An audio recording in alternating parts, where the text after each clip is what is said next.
everyone. I warmly welcome all of you on a Sunday afternoon when all of you would have been doing something really different on Talent and Technology Reimagined Conference 2022. I'm Ayesha Sethi, founder of Sethi Learning and Company and your host for today. So a really warm welcome from my end. The reason why we are all here today is to truly embrace with an open mind and spirit that we are living in revolutionary times where technology is moving faster than our imagination. Think about it. Now it's humans plus tech rather than humans versus tech. And it's our job to figure out how talent combines its unique ability to collaborate and create to make the most out of technology. With technology at the base of all that a business does and touching every function, be it HR, ops, procurement, or finance, talent will need very different skills to succeed in the future, and the role of leadership will need to transition from directing to orchestrating performance. So, before we go forward with rethinking and reimagining how we lead to talent, let's look at the history of management. It all goes back to the time of Henry Ford and Frederick Taylor and the dawn of assembly lines, where the rule of thumb was, if you can get obedient people to do what they did yesterday, faster, cheaper, and better, you can grow your business. These ideas worked for a long time. They still do, until they don't anymore. When the world changes faster than ever, you cannot manage your way out of it, probably because you don't know how to go forward. And for this very reason, we have gathered futuristic thinkers today with foresight of how things are changing to crowdsource ideas on how we need to start thinking differently about the way we work together as part of the unfolding domestic and global economy. Our mission today is to help you see things differently so you can't unsee them. And on that note, I would like to invite Mr. Faisal Kamar. He is the co-founder and managing partner at HRSG BPO, and he's been instrumental in bringing the concept of business process outsourcing to developing economies. Prior to joining HRS, Mr. Faisal served as Group COO at HUBCO Group in the UAE, as CFO at Pakistan Textile Company, and the General Manager of Financial Developments at the Arkin Group of Companies. So, can you please have a round of applause for Mr. Faisal?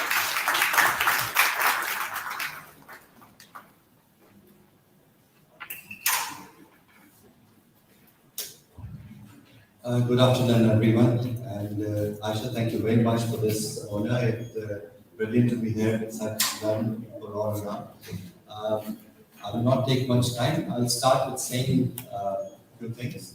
And the first is that there are about 63% most emerging cities in the world are in this part of the world. And the skill gap that we see in this part of the world is about 61%. And the age of population below 30 is more than 50% in our country, which our Prime Minister often talk. And this is the same scenario and when we talk about Asia. So the opportunities are in abundance, if not endless. So organizations are struggling for talent. High performers are difficult to retain. And at the same time, organization in the situation of shortage of skill gap, which is more in this part of the world than rest of the world. Over here, we have the skill shortage close to about 61%, as per Accenture, and which is far, higher than the rest of the world. Americas is about 30%, 31, 43%, and Africa and Middle East is about 31%. So what organizations need to do, what is about to come, I was wondering, looking at the higher population cities, in top 100 we have Hyderabad and Gujarat. So the thing is what is about to happen, and all is going to happen in this part of the world. We have a population of 220 million people. We nothing can go wrong. Everything is going to go right. So the thing is, we need a lot of optimism, to make sure. Coming back to corporate sector, we have to redesign, rethink integrated talent management system if you want to survive in this world. If we want to have those thinking what we used to think, if everything is not integrated today, there's going to be no retention of talent in your organization, whether from recruitment to retention, from onboarding to succession, and from performance management system to talent development. These are going to be one cycles if you want to sustain in this world. And people who will be doing it will have the sustainable advantage, and that's what will be, dying down in good time. Brilliant time for startups to come in Pakistan. I was started about 12 years ago, and it's a brilliant startup. Now, the brand Decibel. I process close to about 250,000 payslip a month. That's what I do in Pakistan. And I run a cloud, which has the talent management module as well. And when I say talent management modules, everyone asks me about talent management. They take the demos, but at the end of the day, when it comes to implementation, we need to deal with FUD. You all understand FUD? Fear, uncertainty, doubt.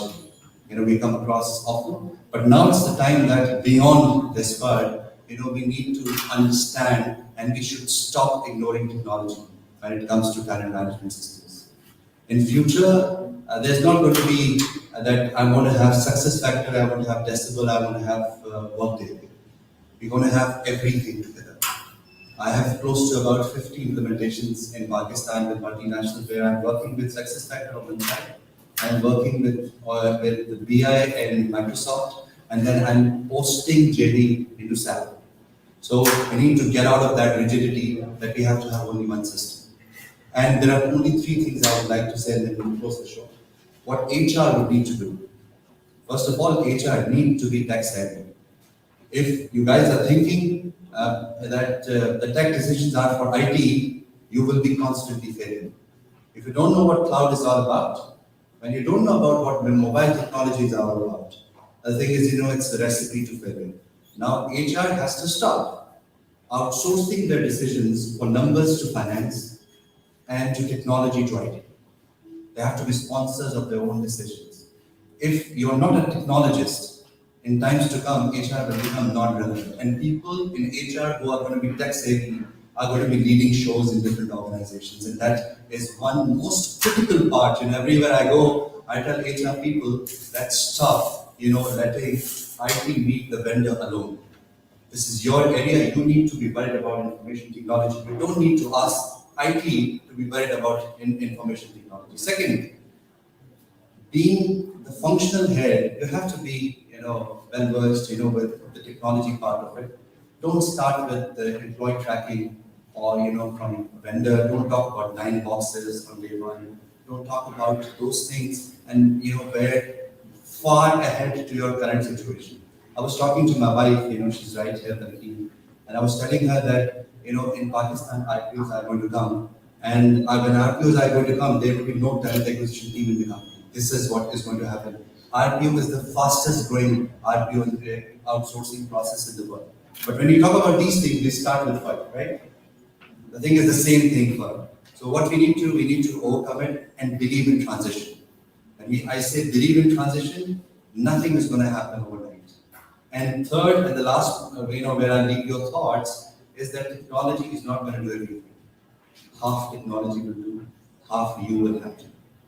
Because we can't blame technology if we can't implement everything in one go. So being a technology savvy, believe in transition, and at the same time, start loving technology, because in the future, that's what we all are going to do. I'm very happy to be here, and I congratulate once again Ayesha for putting up a wonderful show. Thank you very much for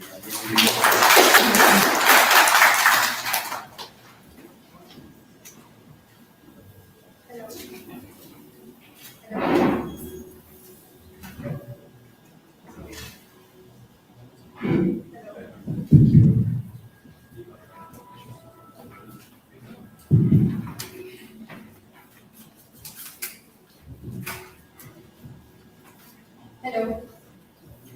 So, thank you so much, Kassim. wonderful remarks, and he's right. It's just not enough to have systems like Decibel and SAP just like working in parallel to each other, and just want to make a system. It's about playing the role of an alchemist these days. You need to come together to figure out what going digital truly means, and in order to go digital, what are the systems that need to come together and weave together into fine digital architecture. So thank you so much, Kassim, for showing us a big picture. And with that, we would now like to go towards a panel discussion. I'm so glad to have everyone here. We have a fantastic panel, quite experienced, futuristic thinkers, I would like to say.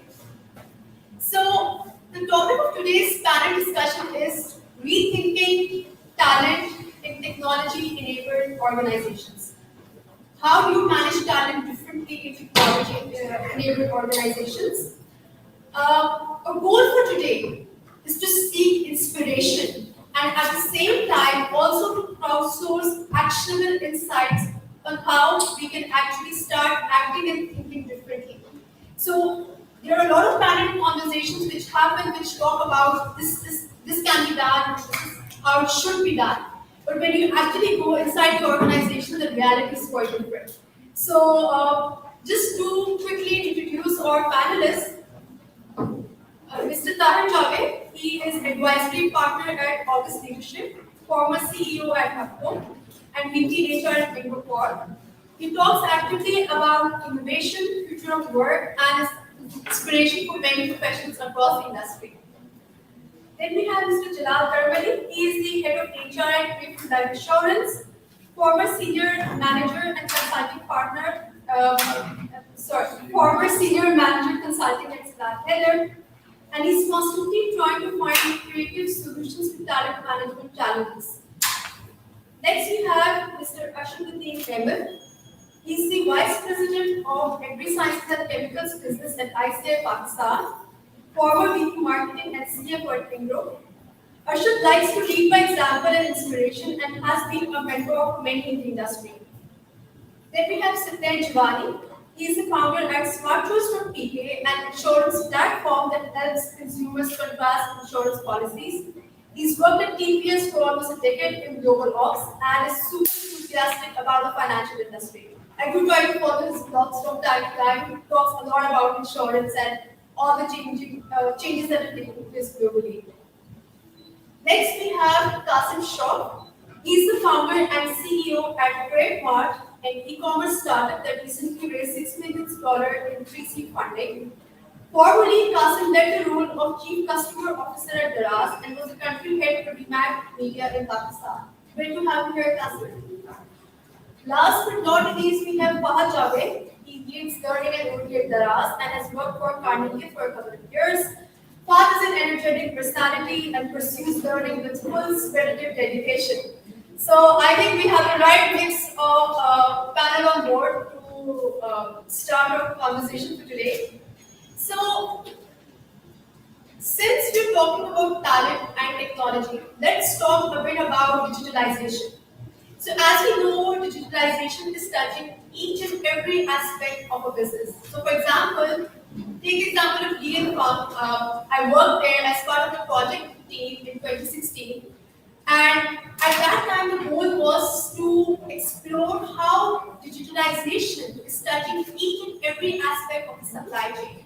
So we explored how 3D printing, data analytics, 3D design, changes in how we do raw material sourcing, all of this are being touched by digitalization. And the idea was to come up with an integrated way of looking at all of that. So 3 to 4 years down the line, they've incorporated some of our recommendations in their 5-year plan. And the idea is to actually point out that we can no longer think that digitalization is only for, let's say, digital marketing or only for procurement or only for finance. It's there and it's going to accelerate. So, which takes us to our first question for today that I would like to ask the panelists. How has technology disrupted parts of your business, and how do you see technology changing the landscape of your industry in the next 1 to 2 decades? So, Okay, such a good answer. Okay, Ayesha, thank you very much. I'm so honored to be here talking about it. I just have been a little bit brief on why I'm interested in this subject. When pandemic hit, I actually had a question in mind. What would 20-50 years do? So I started looking into it as more from academic views and trying to understand what the future of work. So when I started working in that area, I went to books, started reading, they were not, and found out it's too far. So I brought my days to a daily window, which is still difficult to imagine because the speed of change is so dramatic and is so profound that it might be the similarity which Roosevelt talked about long ago. So we might be there. Coming to your question, I've been in the industry, especially chemical industry, started from fertilizer and to power industry. The changes which I have started seeing, some are hitting last month.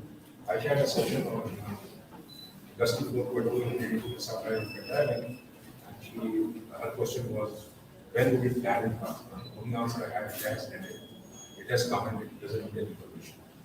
And we will be facing it day in, day out. The way the environment for our industry or the industry which I have worked in changing is, number one change is the IoT, the internet devices which are coming in. They are getting embedded into various sensors in spaces. And on the top layer, talking to them are some kind of software which goes and talks to something known as digital twins. So that's replica of how the plant moves. Those kind of changes are coming in there. And then simulation. So if I go and look for the future, maybe you will see plants running with fuel and fuel. It's not something the subject of this discussion is how this technology is going to impact people who are left behind. So every revolution has its own victims. Somehow this digital revolution has a much larger impact on social. A lot of people who are with lower skills are going to that's a something. So it has the impact on it is going to be huge. The intellect and the skill required are going to be significant. That's it.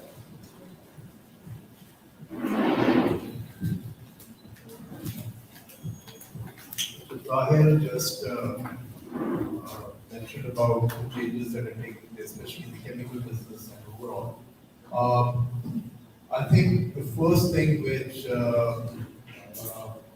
so also talked about was that I think the biggest change which is coming in, and I think every organization will have to adapt to, is that technology or being technology savvy or to basically plan your strategy based on technological advancement has to be a line management thing. Just the way we used to think about HSE, safety and everything had to be, and people management skills had to be developed at line management level. Same applies to the technology. As far as disruption is concerned, we see, on an individual basis, I remember most of you are much younger than me, but there was a time about 20, 30 years ago where it used to take half an hour for us to pay a single utility bill. We had to go to the bank, stand in the queue. There used to be that guy over there, who's zero with productivity and everything. Today, all you have to do is basically use internet banking and just pay off your bill. Look at all the advantages. Look at the startups. If you have to order, you don't have to find the number, contact number of different restaurants. They are there through Foodpanda or any other startup. You can actually go for that. In terms of coming to business, even in our business, one side of the business I look after is chemicals, the other one is agri. In agri sciences, the precision agriculture which is coming in, which has come in very fast pace across the globe, and which is coming in very fast in Pakistan as well. I mean, the whole concept of satellite imaging and through the satellite data, converting it into information where you can actually go out to your customer or your farmers and let them know which part of their cultivated land needs soil replacement, or what is the condition or productivity of the soil.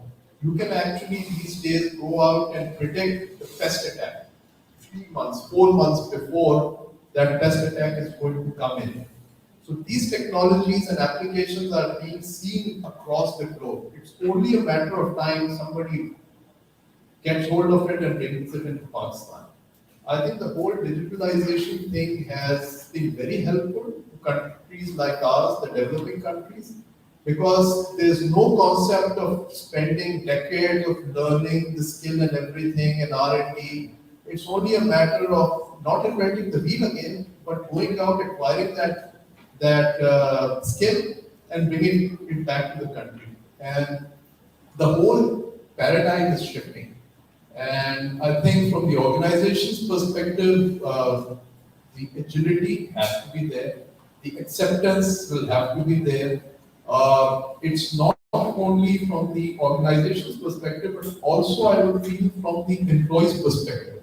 I think organizations will have to play a very important role working together with academia to make sure that the skill set that is being taught in our universities and everything, that also covers this aspect as well. Otherwise, we'll lag behind. Unfortunately, our academia and the collaboration between the corporate sector and the academia has not been really productive. If I look at our history, but I think we are not we're left with no choice but to start working towards these areas. So I think from the both corporate side and the university side, I think a lot has to be done. My pleasure, thank you. Asha, I think the question is directed to the left of you and not to the right of you, because to the right of you are nothing but technology disruptors. In life insurance, for us institutionalized, old, slow-moving, large-scale organizations, we have a concept called convergence, where traditionally siloed functions and departments are now overlapping. In my sector, life insurance, we are seeing dramatic convergence between technology, specifically applications like mobile development, and backend network, data centers, etc., and life insurance operations, and it's touched every aspect of our business, from sales to customer care to operations, renewals, claims. All of this is now, whether it's for an individual customer, a group customer, a banker customer, almost every element and aspect of our core business, front-facing, whether it's for sale or customer care, is now almost is actually entirely digital. Our customer interfaces are now available on cell phones. We are on mobile. Our post programs are now almost all entirely digital. Similarly, our sales agents now do not go hand in hand with the briefcase. The old life assurance agent who file folder lekhe aayega, baithega. No, it's almost all digital. Our sales agents go into the marketplace with cell phones and apps, where it's possible to actually turn around and give you an insurance investment proposal in seconds. And so similarly, we are also very active in exploring alternative sales channels in our organization, where we partner with people like aggregators, we partner with digital wallets, we partner with almost entirely in the digital landscape. Similarly, for non-business, for functions like myself in HR, very proud to announce and start the test. Our entire HR interface is now recently entirely on the cell phone. So how my employees now actually interface with my department from a service perspective is entirely from their cell phones. They can still call me, they can still email my team, but now we're shifting almost entirely to cell phones. So to say that technology has disrupted and changed the business, yes, absolutely. The core concept for organizations is convergence. How are previously traditional departmental frameworks now completely overlapping? I think it's fair to say that in a not too brief period of time, we will no longer be a life assurance company as much as we will be a fintech. An insurtech, sorry, is the more accurate term.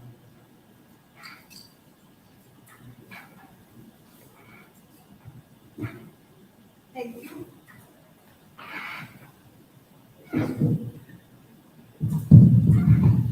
Thanks. Okay. All right. Thank you so much, Jalal, for your comments and. It's you, Arshaduddin. Thank you so much. I think this side of the panel is unified that technology is that no part of the business is insulated by technology. We would like to hear more from the tech companies whose entire business model is based around technology. What are your thoughts, and is there any part of your business which you think is not touched by technology?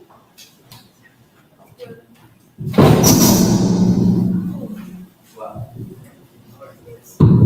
Hello. Thank you, Ayesha, for organizing this. And बिल्कुल सही कहा. So I think on the right side, we're from Smartchoice, Daraz, and us. And everything for us is all about technology, right?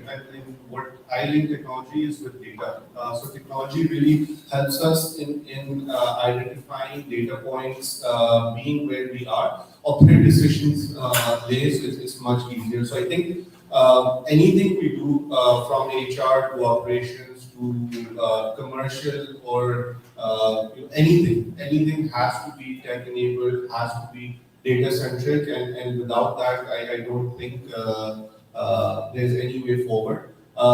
Comparing ourselves to countries like Indonesia, India, वो बहुत आगे हैं, right? Like in terms of tech, and I mean, if we can get there, inshallah we will, obviously. I mean, this with our population, some people take it in a negative way, but I really feel that to be our strength, right? In terms of e-commerce penetration, in terms of actually having a tech-enabled economy overall will be very, very helpful. And obviously, previously at Daraz with Fahad as well, everything we do there, and I was there for 4 years, has to be backed by technology and data. And I'll let Fahad add a few words. Absolutely. I think with us, the struggle is not if our business is impacted or if every facet of the business is impacted with technology. I think it's about how soon and how much. Because naturally, business transforms a lot more earlier than the rest of the support functions. But the gap that we have to close, I think that's reducing over time. And our entire business model, the startup model, is less impacted by technology, more about how societal acceptance towards technology is there. The more society agrees or adapts to the technology, the more we have to be 10 steps ahead of that, prepare for that. And I think absolutely that data, we're coming from a place where company was built to just go into hyper growth mode, where yes, different facets were being impacted by technology. Now, really thinking our own, challenging our own mindset, to be very honest, and really thinking of how and what to use and what to really pick when it comes to that data-driven decision making when it comes to our people and our business, our customers and whatnot. So I think it's here, but how do we pace ourselves with that? Because Kassim over here is delivering stuff in 10 minutes. I mean, how do you compete with that? So, and imagine the customers who he has. Imagine if those customers are my ones. They are used to getting stuff done in 10 minutes. What do I do? So the challenge is very real even for us.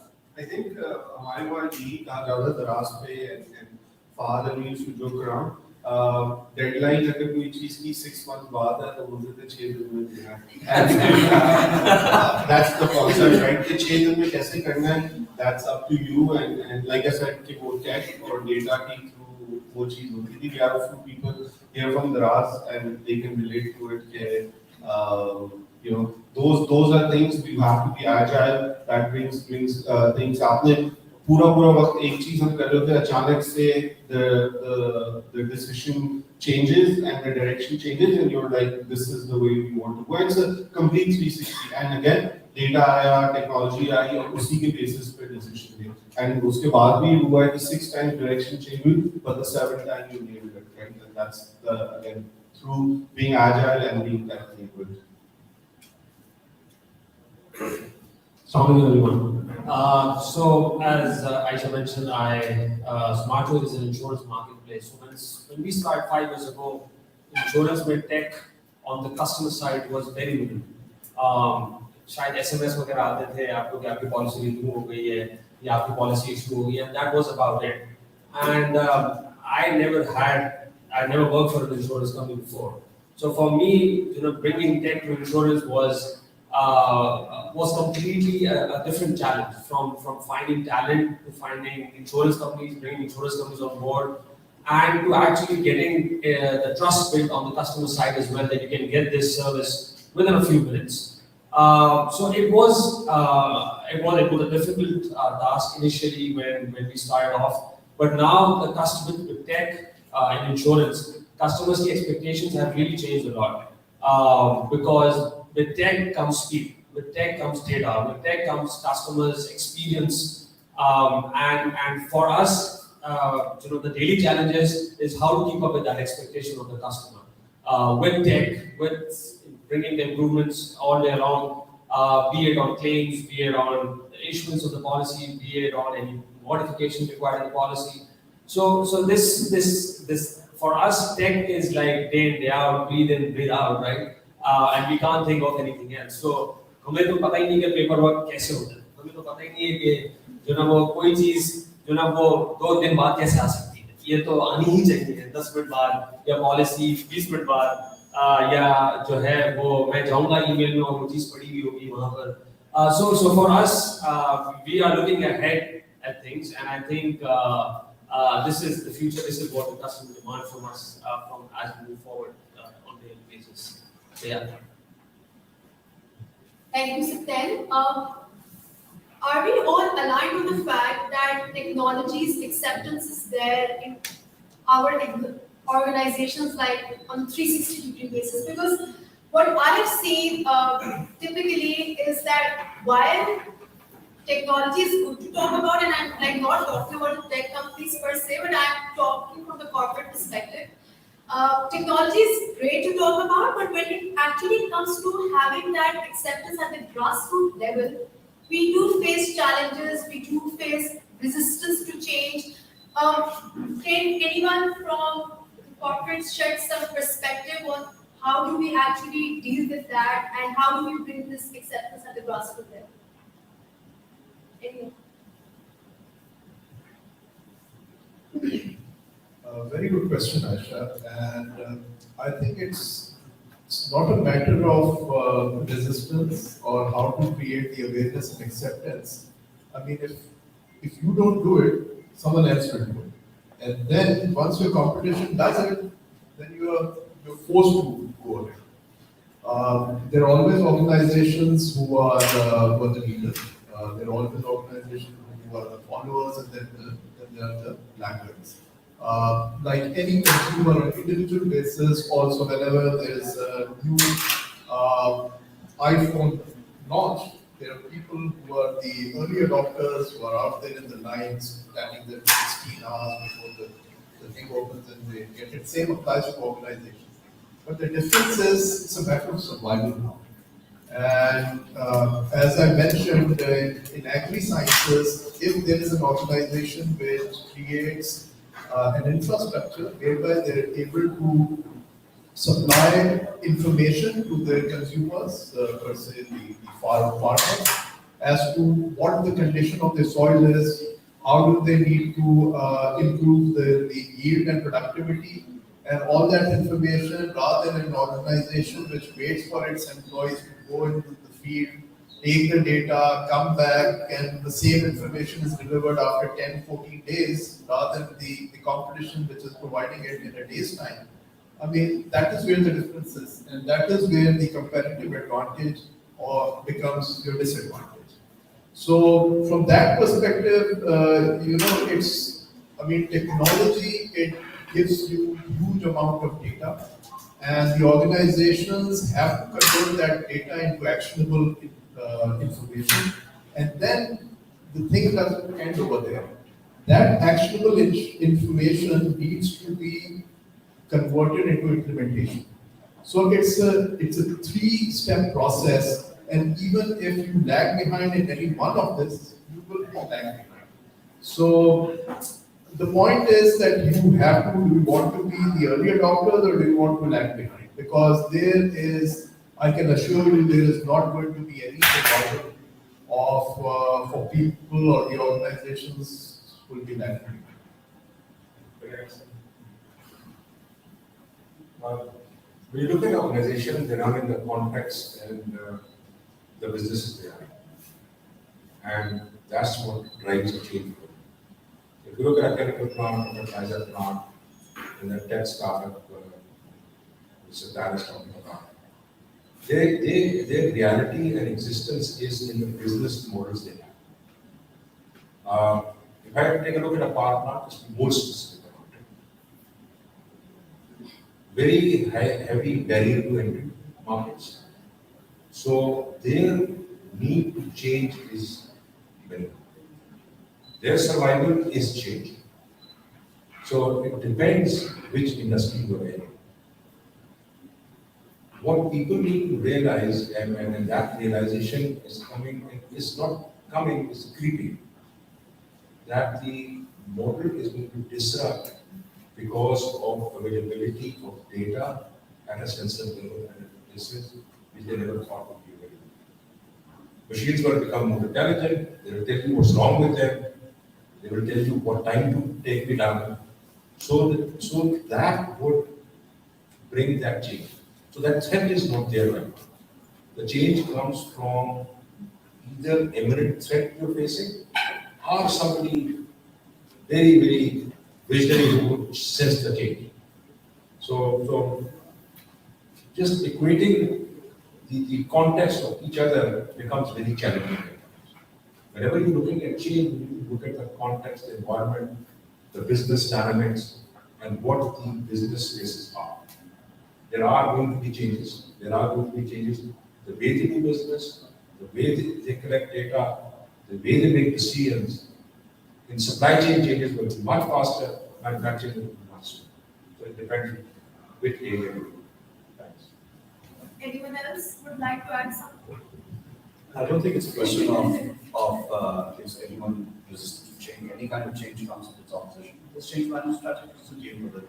The only real victim of technology and modernization was not a human being, not Luddites, it was the horse. The horse is the only real victim of modernization. You'll have heard me say that. You go into our organizations and you talk to even the वो बंदा जिसके दिल की गहराइयों से उसको technology से such a deep नफरत है. If you ask that person to their face, do you believe that technology is the future of change the organization? So बिल्कुल, किसने कहा? Obviously, it's an accepted reality. The question really in front of us now isn't about change. It's about when, where, and how much. Thanks, Jalal. I think we're all unified on the fact that technology is hitting organizations, no matter what size it is. Disruption is happening at every level. Which brings me to my next question, which is about talent. So, how is today's talent different from that of the previous generations in terms of their working styles and result orientation? So, whoever would like to take a lead. I think for us, I think tech may, there's one thing we call you can't micromanage. That's the only example I give कि अगर आप micro manage करेंगे तो आप कभी tech के अंदर successful as a leader company नहीं बन सकते. People graduate, DFLPs on Daraz पे leadership program होते. वहाँ पे I mean a person just graduated from one of the universities. आप उसको इतना बड़ा प्रोजेक्ट दे रहे हैं, बट आप उसको रूल दे देंगे यार गलती करो, सही करो, मुझसे एडवाइस लो, मैं गाइडेंस दूंगा, बट खुद फिगर आउट करो. मेरे पास प्रॉब्लम मत लेके आओ, सोल्यूशन लेके आओ, right? And that's the mentality we follow कि ownership or as a leader you can't micromanage. Yes, you have to give guidance. Guidance is very different than micromanaging. But ये पूछना है सुबह 9 बजे क्यों नहीं आए, सुबह 10 बजे क्यों नहीं आए, ये चीज हम नहीं कर सकते. और जिसके साथ जिसने की भी है ना, and we have multiple examples, not naming any companies, but I know a few people, and वो यही कहते हैं कि यार we just can't work there in what we call, it becomes a toxic environment as well, right? So I personally never had anyone micromanage me, and that's from the start when I started my career. And and my father is a traditional businessman in Pakistan, and मैं उनको तंग करता हूँ कभी-कभी, और वो अभी भी जब महीने की चाय की पत्ती का बिल आता है तो he approves it, and he said मुझे पता होना चाहिए कि मेरे क्या expenses हो रहे हैं. And obviously he's right from his angle, right? But मैं उनको यही समझाता हूँ अगर आप थोड़ा सा autonomy देंगे, but वो उनका mindset अलग है, वो बिल्कुल अलग तरीके से था, and he's mashallah been successful in what he's doing, right? So I'm no one to say anything to him or disrupt him, but the tech-enabled businesses, I think. Micromanagement is something you can't do, and that's the only thing that helps people develop. And I mean, there's so many examples of this, right? So, building on to what Kassim said, and I think he was there when he did this experiment, attendance is not going to work. It's just not going to work. इन्होंने grass पे ये लगाया था कि सुबह 9 बजे या 10 बजे आना है, वरना आपकी सैलरी कट जाएगी. अब मैंने कहा यार हमारा काम ही सुबह 11 बजे शुरू होता है, मार्केट 12 बजे खुलती है, मैं टीम को बोलूं कि नहीं सदर जाके 10 बजे खड़े हो जाएं टू सोर्स मोबाइल्स, कैसे हो सकता है? हुआ ये कि people actually came at 10 and 6 p.m. they left, and the markets are hot at 6 p.m. in Sadar या चंडीगढ़ रोड, तो वो तो कॉल मैसेज करते थे टाइम खत्म हो गया. And I think 2 दिन का it was a nightmare of an experiment. And I think that's where we also learned that we really have to study every facet of the business and really understand, again, from the societal change with the society and our people dealing with society, how do we have to shape our policies and whatnot. So first of all, hating the word policy here, obviously. So attendance is not going to work. I think that's a sign for how different this entire talent optimization is sort of working in companies like us, where yes, we have to have some sort of rules, but some. Also, another thing that we experimented with that, how traditionally you come to a company, and so if you right now ask, I think everyone in this room that how many are now transforming the company, and almost everyone will raise their hand, transforming, digital transformation or HR transformation or some sort of transformation in that. But so one thing, so in that phase, when we started that, I think we came with detailed policy, 13 pages and 14 pages and whatnot, and we experimented after 2 years. We experimented with just one page, 10 to 12 instructions on a particular topic, and that's it. And people enjoyed, implemented it themselves, and followed it through, and we don't have to go through compliance to see okay how many people are doing it or not. With those 13 pages, which made no sense and had a lot of flowery language, let's be very honest, which were, some part of it was definitely copy pasted from somewhere, without a thought there. But, so that's not working. So people right now, our employees right now, that's not working. And we are learning through a lot of trial and error, let's be very honest. We have made friends with shamelessness, because when we launch these things, it's at times it blow up in our faces, and we're perfectly okay with it. This is how we started. In fact, in our business, something that Kassim was saying. So I was talking to SSIR one day, and he said, "Fahad, the best part of our company is that we'll give you if you have an idea and it's backed by data, and you want $10,000 for it, we'll give you those $10,000. And if you fail, which is fine. If you put the effort, you've done everything, and even then if you fail, I'm not going to follow you with a baseball bat. We just want to throw people with monster projects, even if in our DM program. We throw them, we throw monster projects at them, and we see how much they can tolerate, withstand, and shine, and thrive. And we keep throwing that. And after 18 months, they are a different breed altogether.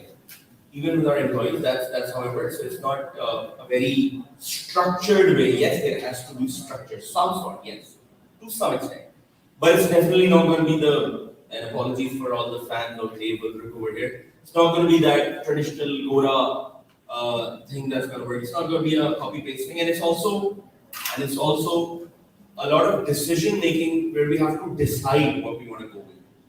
Are we following the Amazons where only once in the lifetime of an employee who has spent 2 years at training would happen?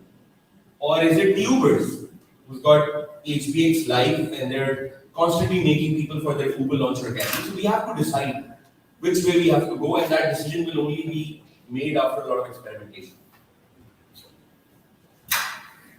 From my perspective, I think one of the major things is hiring in the tech companies or startups.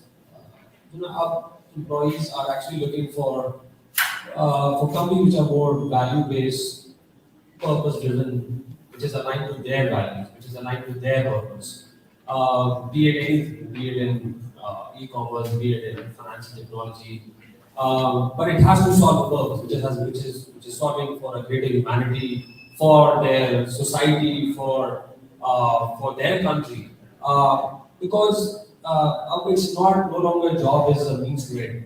ऐसे पैसे कमाने और कहीं जाना है यार, एक trip लगाना है, जरा पैसे कमाते सेविंग्स करते, शादी करनी है, ट्रिप लगाना है, whatever. It's no longer that. That is also there. Like now employees are saying, मुझे ट्रिप लगाने हैं, साल के मैं 2 महीने की ट्रिप लगाता हूँ, मुझे 10 महीने काम करूँगा, लेकिन 2 महीने की छुट्टी चाहिए, 30 दिन 15 दिन मेरे से नहीं चलता और कुछ नहीं, और उसमें मैं काम भी कर लूँगा, वो मैं पहाड़ में बैठे काम कर लूँगा मैं, ठीक है ना? But I want this thing, but I'll get you where you want me to take this organization, and I think you need that positive energy, because you will not find every person in your company like that. You will find a few people, and that positivity is what will drive other people in the organization to work towards the goal of the CEO or the founder. Because he cannot be everywhere. He cannot be in every meeting room. He cannot be in every discussion. He cannot be at that chai ka discussions which employees have at after office hours, and where they bash the founders or whatever decision makers की क्या policy बना दी और क्या कर रहे हैं. और हम भी उसी phase से गुजर चुके हैं, so we know how they talk and what they go through. But I think it's having that person in that conversation who's on your side. And so both the team है, वो जो लोग हैं, I think that's very critical for you to have. और वो लोग बड़ी flexibility चाहते हैं, वो बड़े purpose चाहते हैं, बड़ी वो घर पे जाए तो वो जो है घर वालों को भी इतने फखर से बताए कि हम क्या काम करते हैं, ठीक है ना? घर वालों को समझ में कुछ नहीं आ रहा, वो बोल रहे हैं 10 मिनट लीव की क्या जरूरत है, इंश्योरेंस की क्या जरूरत है, कौन लेता है इंश्योरेंस, ठीक है ना? People are sorry to say, but nothing against you, but even in insurance side, people are saying कि इंश्योरेंस खरीदने की क्या जरूरत है, मतलब कौन खरीदता है insurance? But there is this purpose behind this, which drives them to take this flag or this thing forward among the masses and among the society and among the people they walk around. So yeah, I think values and purpose are the most biggest thing for resources now. Thank you so much, Sibtain. I think we can agree on 2 things over here. Yes. So I think we can agree on 2 things from what we've concluded so far. Too much structure is not good for technology-enabled organizations, predominantly because it slows things down. And then today's generation or the upcoming talent is looking for more autonomy, more empowerment, and they want to be part of something bigger. They want to see how what they do every single day is making a purpose towards a betterment of society.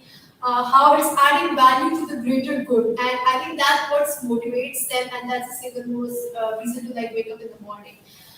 But one thing which I would like to raise, something I have experienced while leading emerging talent, इसके जब आप उनको बहुत ज़्यादा autonomy भी दे देते हैं, they don't know what to do with it, because this is because our education system, our universities and our schools brainwash them so much into obedience and like doing, just like following instructions and not thinking for themselves. That when you give them, it's your free ground, like just I want this result. You're like, okay, then how do we get there? And then that is when the challenge comes in. So That's what the management comes. yeah, so please share your. Just to add to what you said, I think there are no right answers to it. And this thing is going to vary from industry to industry. There are certain industries, for example, chemical industries, where employees have to deal with hazardous materials. Those industries will have to be bureaucratic.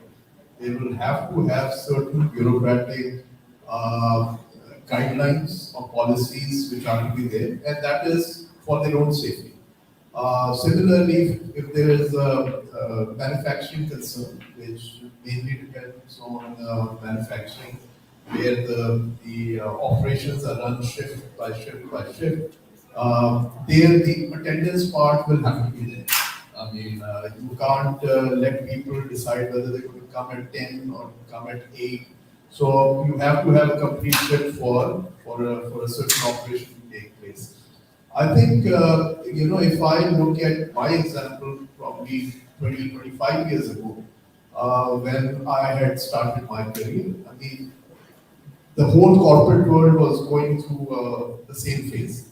I mean, there was influx of emails, पहले होता था letters जाते थे, then we started faxing the communication, then emails आ गए, there used to be a dial-up network, फिर Wi-Fi आ गया. So my generation also went through seeing a lot of changes that happened, and I saw good organizations continue to adapt to those changes.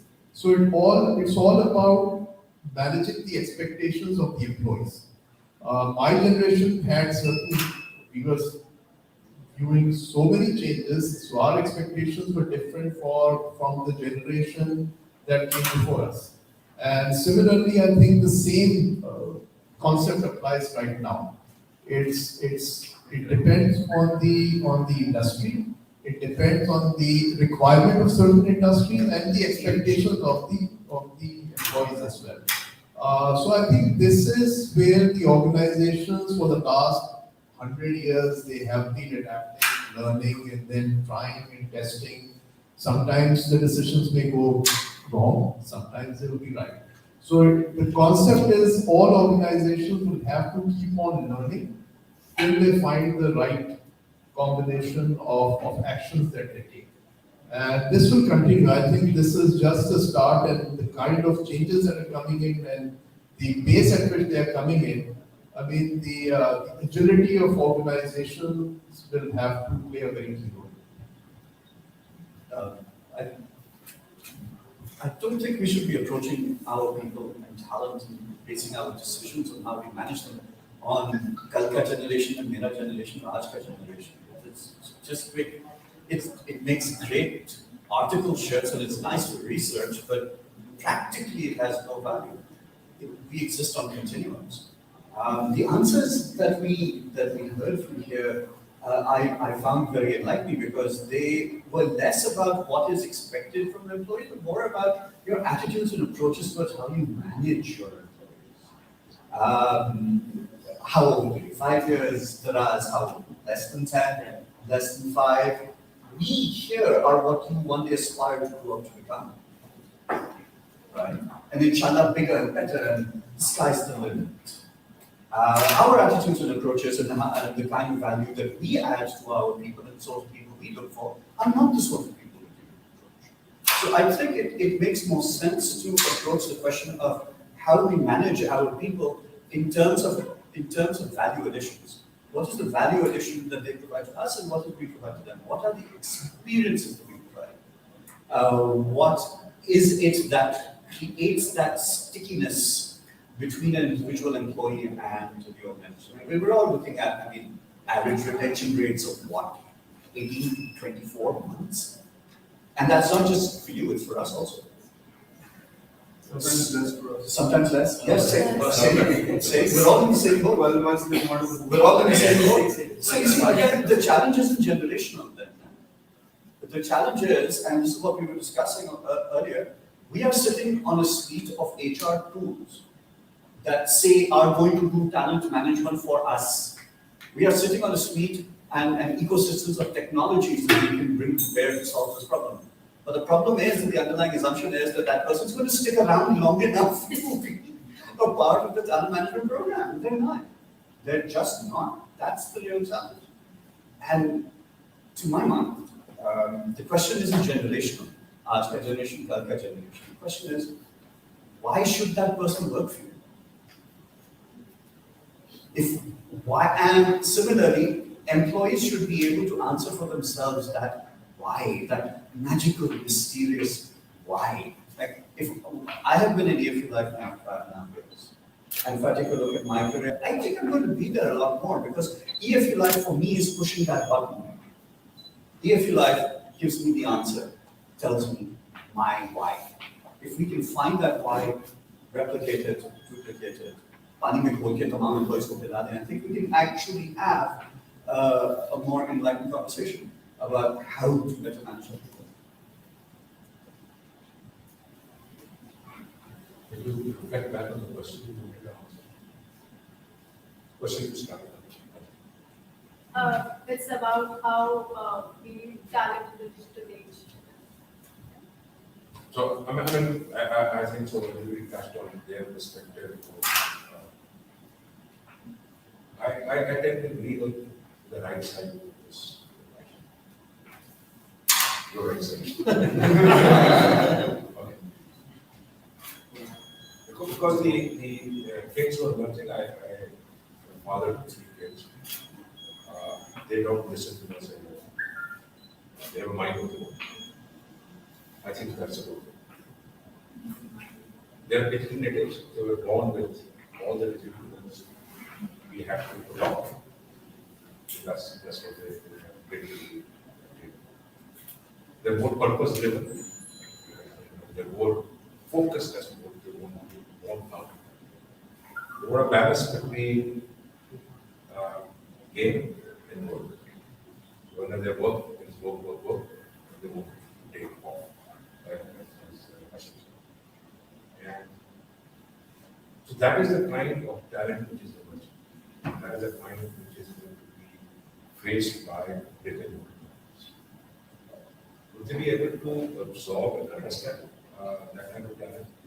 So I'm working in a company which is the average age. To get the average age right, the high. That's the kind of company. So I am the average age.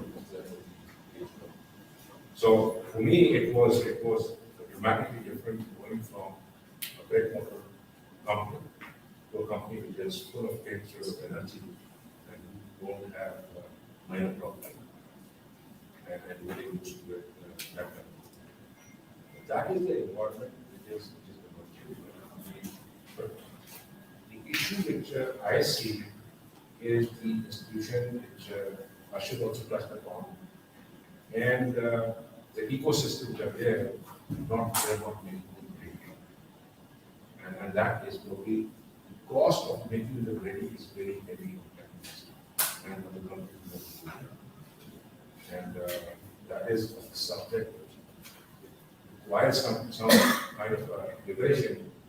How do we make them tech ready and how the tech industry will come down if we don't produce the tech guys they need. We all want to Philippines and design. I see challenges and I see changes and different industry needs to start understanding the ways in which it gets done.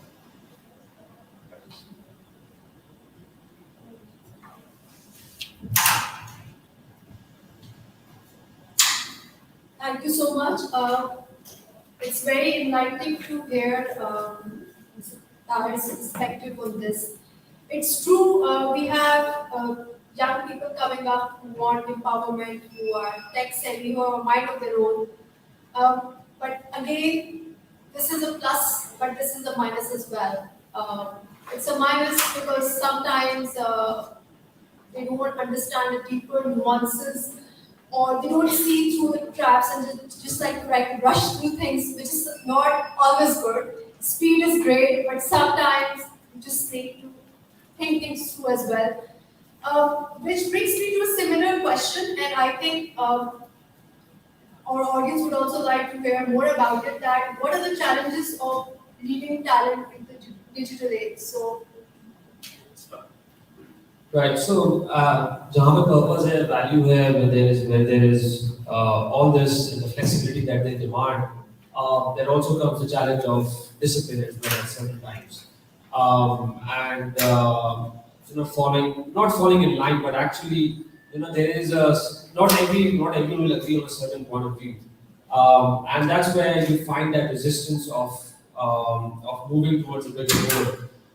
Which initially, because the problem with not the problem, but actually the beauty of startups is about agility, right? Move forward, and what you started on, and let's say what you were hired with, the employee was hired at a certain, when the company was looking at something else, 6 months down the road, the demand comes from somewhere else, and the company has to take a shift. And at that point, these, kids, or I would say the generation, वो उस चीज को बहुत आसानी से absorb नहीं करती, उस चीज को follow नहीं करती है. And for us, for what personally I do is that I keep my main team loop on these things even before they're happening. And this is where the trust comes in. This is where the currency of trust is really plays a role. So I would rather make a decision in silo and taking that call and then just telling them what to do. Because I've done that mistake in the past where I've done things and I've told them this is now we're heading, or because this is what making more sense. This is where we're getting traction. This is where we are actually getting more revenue, and demand as well. And then just dictating it rather than so. It's, I think it's for me, what I've learned over a period of time is that you have to trust them, and they love this. These. With the new generation, they love this thing when someone trusts them, because ये जो आपने भी बात की कि आपके 3 बच्चे हैं, उनमें और आप में थोड़ा सा कहीं ना कहीं ट्रस्ट वाला भी आ जाता है कि वो बात आपसे शेयर करेंगे तो आप उसका रिएक्शन कैसे देंगे, तो वो शेयर भी नहीं करते खुल के, कर जाएंगे तो बता देंगे. We are more deeper secrets than. So I think ये जो upcoming है, talent है, इसको trust deficiency भी है इसके साथ environment के अंदर, ecosystem के अंदर. So if we organization, what we believe is that we trust them, even उनको 6 महीने ही क्यों ना हो, क्योंकि वैसे उसकी लाइफ 1.5 साल है, तो टाइम इसमें कम स्पेंड करना है तो उसको जल्दी ट्रस्ट करना, बिकॉज बाकी ऑर्गेनाइजेशन में उसको 3 साल लगते हैं कि सीनियर मैनेजर बनाएंगे, एक जगह पे बिठाएंगे, किसी डिनर पे लेके जाएंगे, देखिए कितना ट्रस्ट कर सकते नहीं कर सकते उसके ऊपर, एक तो बातें बताएंगे, देखिए कितनी ऑर्गेनाइजेशन में घूमती है वो बात. सो यहाँ पर जो ना हम लोग उसको I've been part of the corporate world, so I know how this works. So मैंने दोनों साइड देखी थी, so I know how this is fed and done in a certain part of the world. So I have learned this कि नहीं, इसको जो ना जल्दी trust कर लो and make it part of the decision, make part of the organization, and this is how I address this problem of lack of discipline or lack of following in a certain. If you keep them in loop, if you keep them in a direction, they would understand why this is happening. Even if it is happening, which they may not agree with completely initially, but they would believe the founder story and founder reason for that. So yeah. So then, do they always respond to your trust as well, or there's sometimes when all of that doesn't work, and then what do you do? Actually, वो started है ना कि hire fast, fire faster. So वो आपको भी करते. यार मैं थोड़ा सा यहाँ पर जलाल उससे पहले बात कह रहे थे, तो कह रहे थे मैं थोड़ा सा I think I would incline towards that side, because एक और चीज I think it's the same challenge. It's not that we have different challenges, but so 2,500 लोग hire होने हैं, 2.5 हफ्ते का time है, we find them, we hire them for contractual deliveries and all of that, we hire them, we find them, do their COVID checks, tests, certificates, police verification, all of that, train them, onboard them on the app, get them to deliver more than 1 million parcels in a week, and then based on the performance, we'll declare expectations that some of them will be kept, and some of them will be, off the road. So we do all of that in 3 to 4 weeks. That is a huge challenge when I talk to people usually in the traditional space. It is a huge challenge for them, that's not a challenge for us. But I'm not talking about these operational challenges. I'm actually talking about what they mentioned, the why. And I agree, yes, we need to communicate the why, but the challenge comes when the why is a little tainted. बात आप लोग की बिल्कुल ठीक है, I agree. But जब थोड़ा सा taint होता है, वो कैसे taint होता है? To start up, there is a why के बारे में बात कम और GMD के बारे में बात ज़्यादा होती है. Let's be very honest, right? हमारे whys के posters नहीं लगे होंगे, बिल्कुल नहीं लगे होंगे, लेकिन हमारे GMD के numbers लगे होंगे.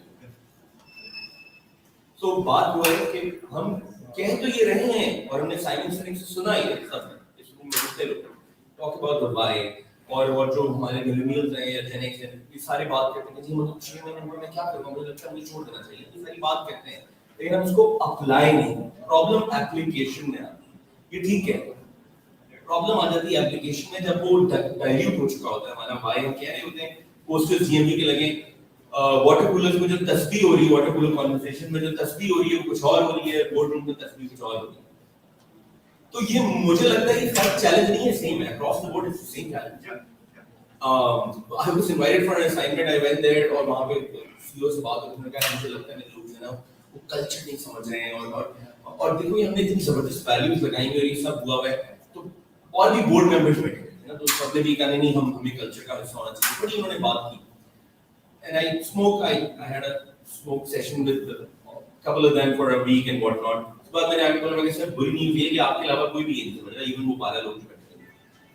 तो ये चैलेंज वहां पर भी, ये चैलेंज यहाँ पर भी है. तो मुझे नहीं लगता कि हमें टेक की वजह से इस चैलेंज को फर्क करना चाहिए. वो वाई का चैलेंज हर जगह, उसकी एप्लीकेशन का challenge, that's there very real. And with the speed, it's getting even more difficult to over communicate the why. हम तो basic communication में we're staying behind. Over communication करनी चाहिए, वो भी नहीं होगी. Second is वही, when we talk about challenge, we talk about the operational challenge. That can solve. हो जाएगा. पे के इश्यूज में decibels there, solve it. Talent लाने के इश्यूज में हाँ होंगे, बिल्कुल होंगे, but over time you learn कि किस तरह लाना है.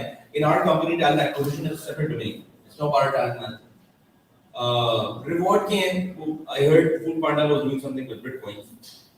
अगेन इनोवेटिव में ही नहीं करे सॉल्यूशन नहीं, that's what I am saying, but these are very operational problems. I think what we struggle with is something what they said when she said, yeah, what do we miss? And I think Jalal and you said it's the management. This management is something that we lack, and I'm going to be openly vulnerable about it. Yes, we are the trailblazers. Yes, we'll burn the midnight oil and we have no problem with it. Yes, we'll throw monster projects at people and they'll get developed and get the work done. Work done is secondary. They'll get done. Not a problem. Yes, we are very courageous to do experiments, but at the same time, it's the challenge that we face is that because we are cool in a lot of other places, we forget that there are very simple, uncool things. If we don't work on ourselves, on our own management, on really changing ourselves rather disrupting the industry, because that disruption needs to happen inside as well.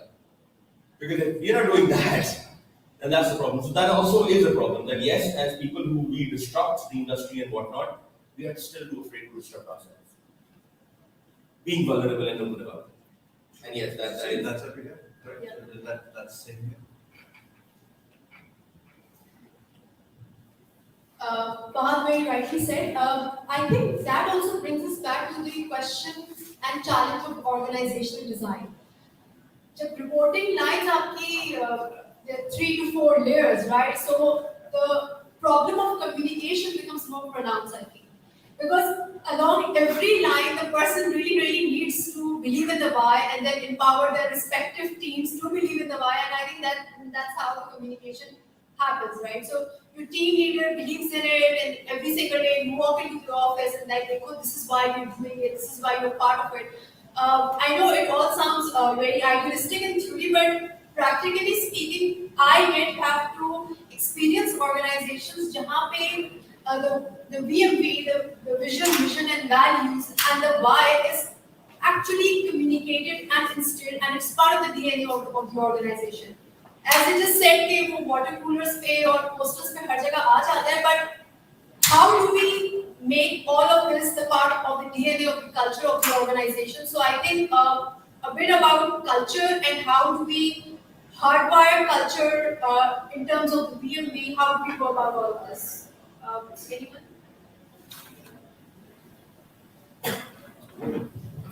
As far as Ayesha culture is concerned, I think technology or no technology, I think most of the things like other areas will remain the same. As also mentioned, it's how you implement. Culture starts with the core value system of every organization to remain as it is. Earlier, there have always been issues in terms of communicating to the employees. That will still remain the same. So how you live with your culture and how basically the leadership of the organization is inclined towards inculcating that culture remains a challenge, as it has been for so many decades. It will continue to be a challenge. I think one of the solutions which most of the organizations have found is to make the structure as flat as possible.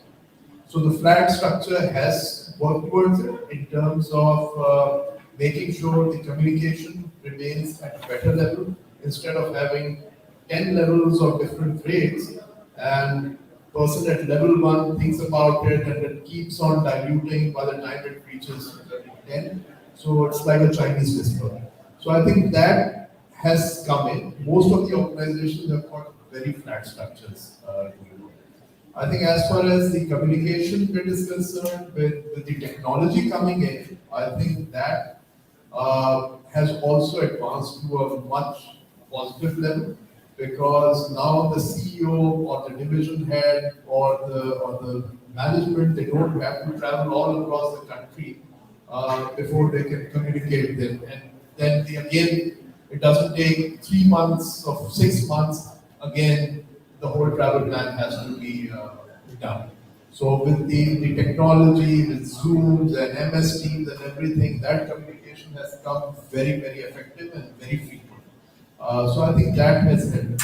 So in terms of cultural challenges, I think the training and the retraining part has to be there. People have to be trained to adopt or adapt to the technological advancement that is taking place.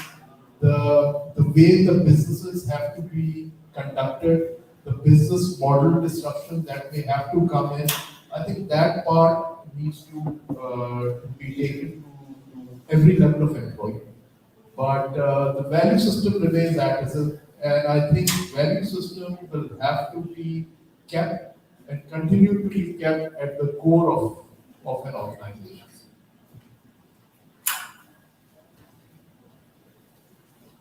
So one of the things that for me culture is like whatever culture you develop as a company, I think it उसको grow करना और उसको foster करना in the environment.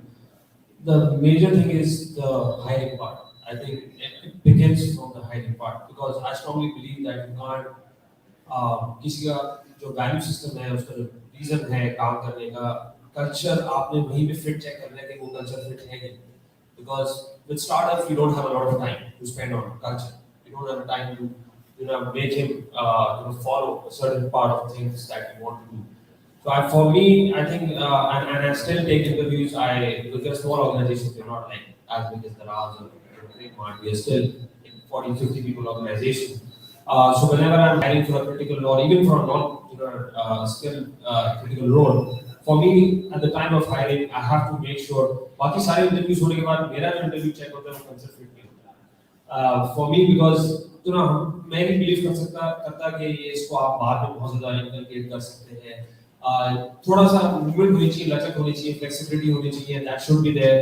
And willingness to learn for me is the most important part of the culture and the company is important, because regardless of how much experience he's coming in with, if he's not ready to learn, if he's not ready to experiment, if he's not ready to listen from his peers or people who are going to reporting to him, that person is, for me, is not a culture fit. So for me, it really starts at that point.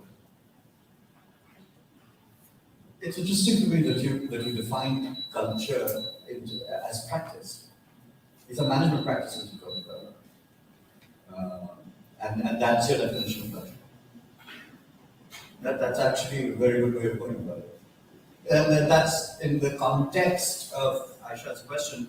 I was listening to the conversation and reflecting. I don't think for talent you should be looking at culture. You should be looking at practice. Culture just tells you, culture is the glass, it's the shape of the water. That's it. We have to, it's the water that you're pouring into it. And secondly, I would like a clear definition now of what we need when we talk about talent. Because for now, it seems to be our conversation has just been people management. हम people management की बातें करें, talent की तो बात शुरू की नहीं है. So what are we defining talent as? So I think we could start. Maybe we can come up with different definitions. If I have 10 people in my team, one of them is my talent. मेरा एक star है, मेरे पास 6 से 7 घोड़े हैं, और एक तो वो लोग हैं that should join my competition as soon as possible. That's my definition.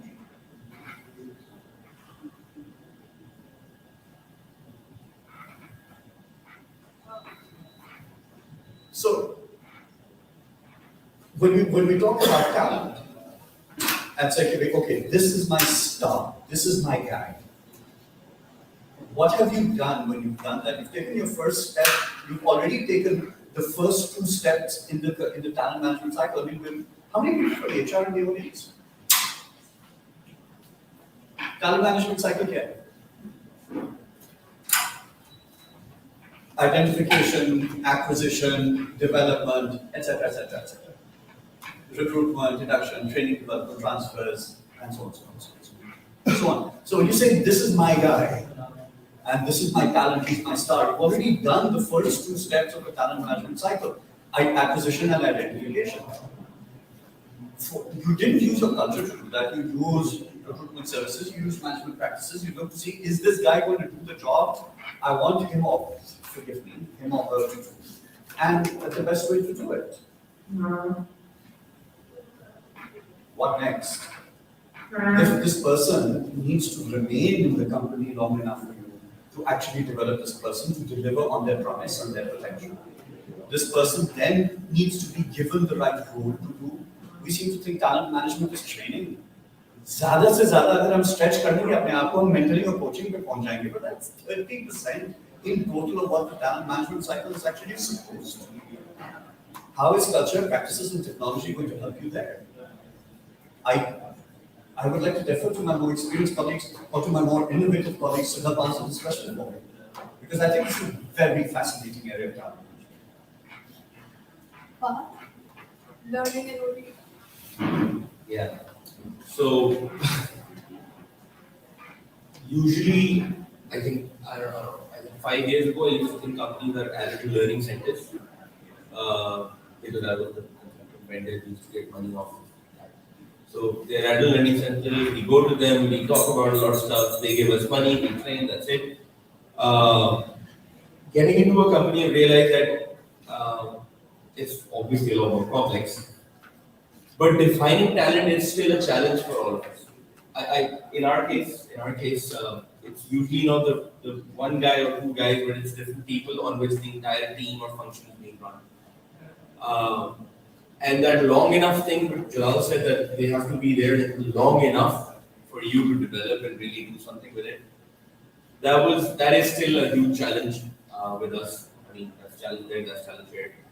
I joined Daraz as head of talent management, spent a year and a half, went into brand management, marketing, to really experience what we just launched.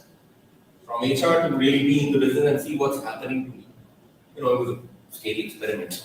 So for 13 months, I experienced all the policies that we launched and everything that we did, as HR, whatever we were doing, how was I being affected as an employee?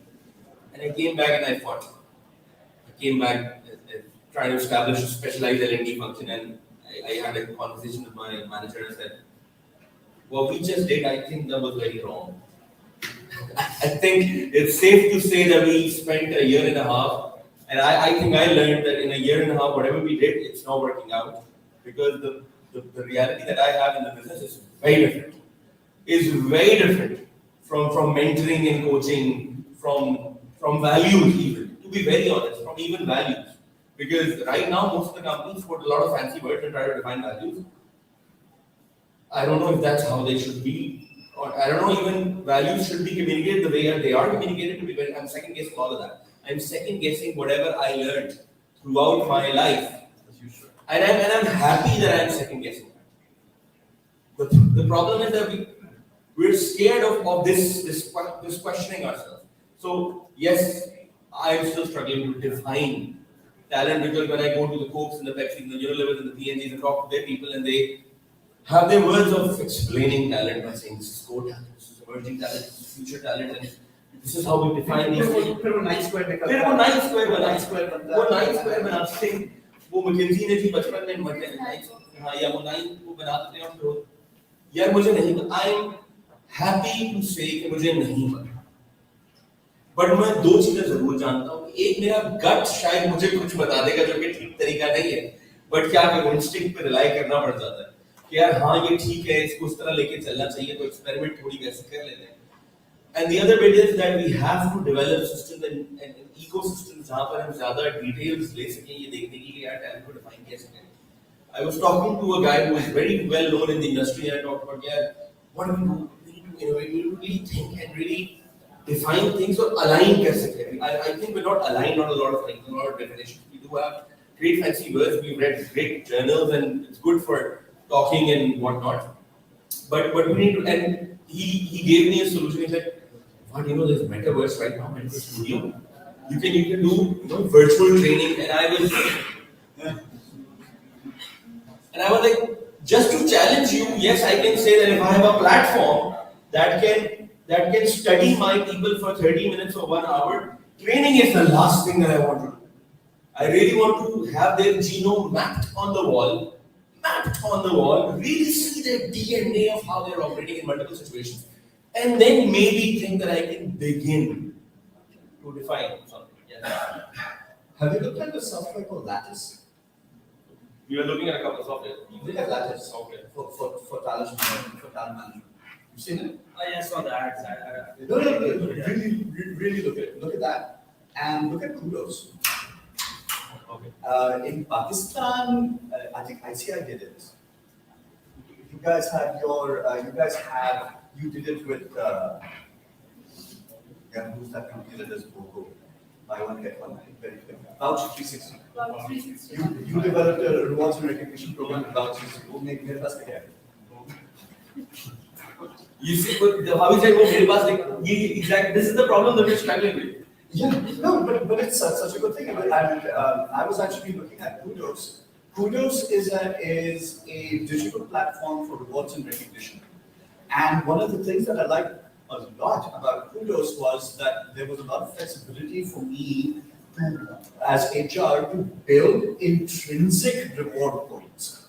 Points for intrinsic reward, not for extrinsic. Extrinsic reward के भाई ये तो यार 50 रुपए बढ़ा दो ये 5,000 रुपए तुमने बड़ा project पे काम किया, but more intrinsic stuff. And we learned a lot actually from what you had done when they brought the course. Now we're looking at developing our own platform. Kudos does that also. What Lattice does is what you were talking about, which is where it's very invasive if you set it up this way. There are laws governing that kind of invasion abroad, not so in Pakistan. What I mean, what Lattice does is, it'll take an individual and its artificial intelligence will scour that person's address, their hobbies, their CV, their career history with you, their LinkedIn profile, their TikTok, their Instagram, their Facebook, their कौन-सी चीजें like की थी, dislike की थी, live. And we'll constantly be updating that person's psycho and social graphic. And then comparing it with their declared career development plan. That this is my personal development plan, this is my career development plan, this is how I want to grow in the company, and it will be constantly matching. Is this person actually on the right career track in my organization? Is this person really a star? Or do their talents, the things that they are actually inherently good at doing, are they even in the right department? Maybe this person hasn't had a promotion in 10 years, not because his manager say baat nahi banti. He's in the wrong department. Put him in another place, he'll shine. These decisions are invisible to HR because as HR departments, we're so inherently reliant on certain established and formalized modes of input.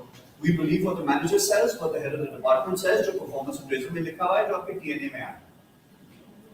This is actually, this is one of the reasons why, and I think what Daraz has done is very good and very interesting. They've separated talent management from talent acquisition.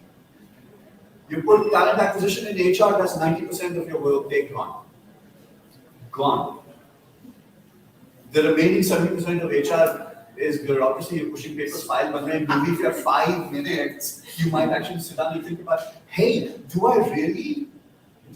I really managed to fit the right people in the right jobs and given them the right pay and incentives and intrinsic and extrinsic reward structures to motivate them and grow them and keep them in the company, which is HR's real job actually, which is what we're actually getting paid by our companies to do. And we don't really do that. But when you actually start looking at it from that perspective, and why I would recommend you start looking at technology, and I thought today's conversation about technology ke baad aa jana chahiye. Start looking at softwares like this. Because the talent management process is not rocket science, we're doing it. What this does is it formalizes it. It puts it there for you, and it allows employees in a very, yes, it is invasive. But let's also now look at the law in the country, the HR law in the country, by regulators, by the State Bank of Pakistan, and now by the SECP. If you're entering the financial sector at least, I need to have a police report, I need to check you on Verisis, I need to know that whether or not you're a loan defaulter, whether or not you're a money launderer, I need to know at least what you did in your previous job before I can hire you. Oh no, degree be verified here. Before I don't have these 6 things, I can't confirm you, I can't give you an offer, or etc. I am very afraid of the thought process. Very. Sorry. I'm very afraid of the thought process. Huh? I'm afraid of living by some formula which is embedded in the computer which is going to determine what should I do.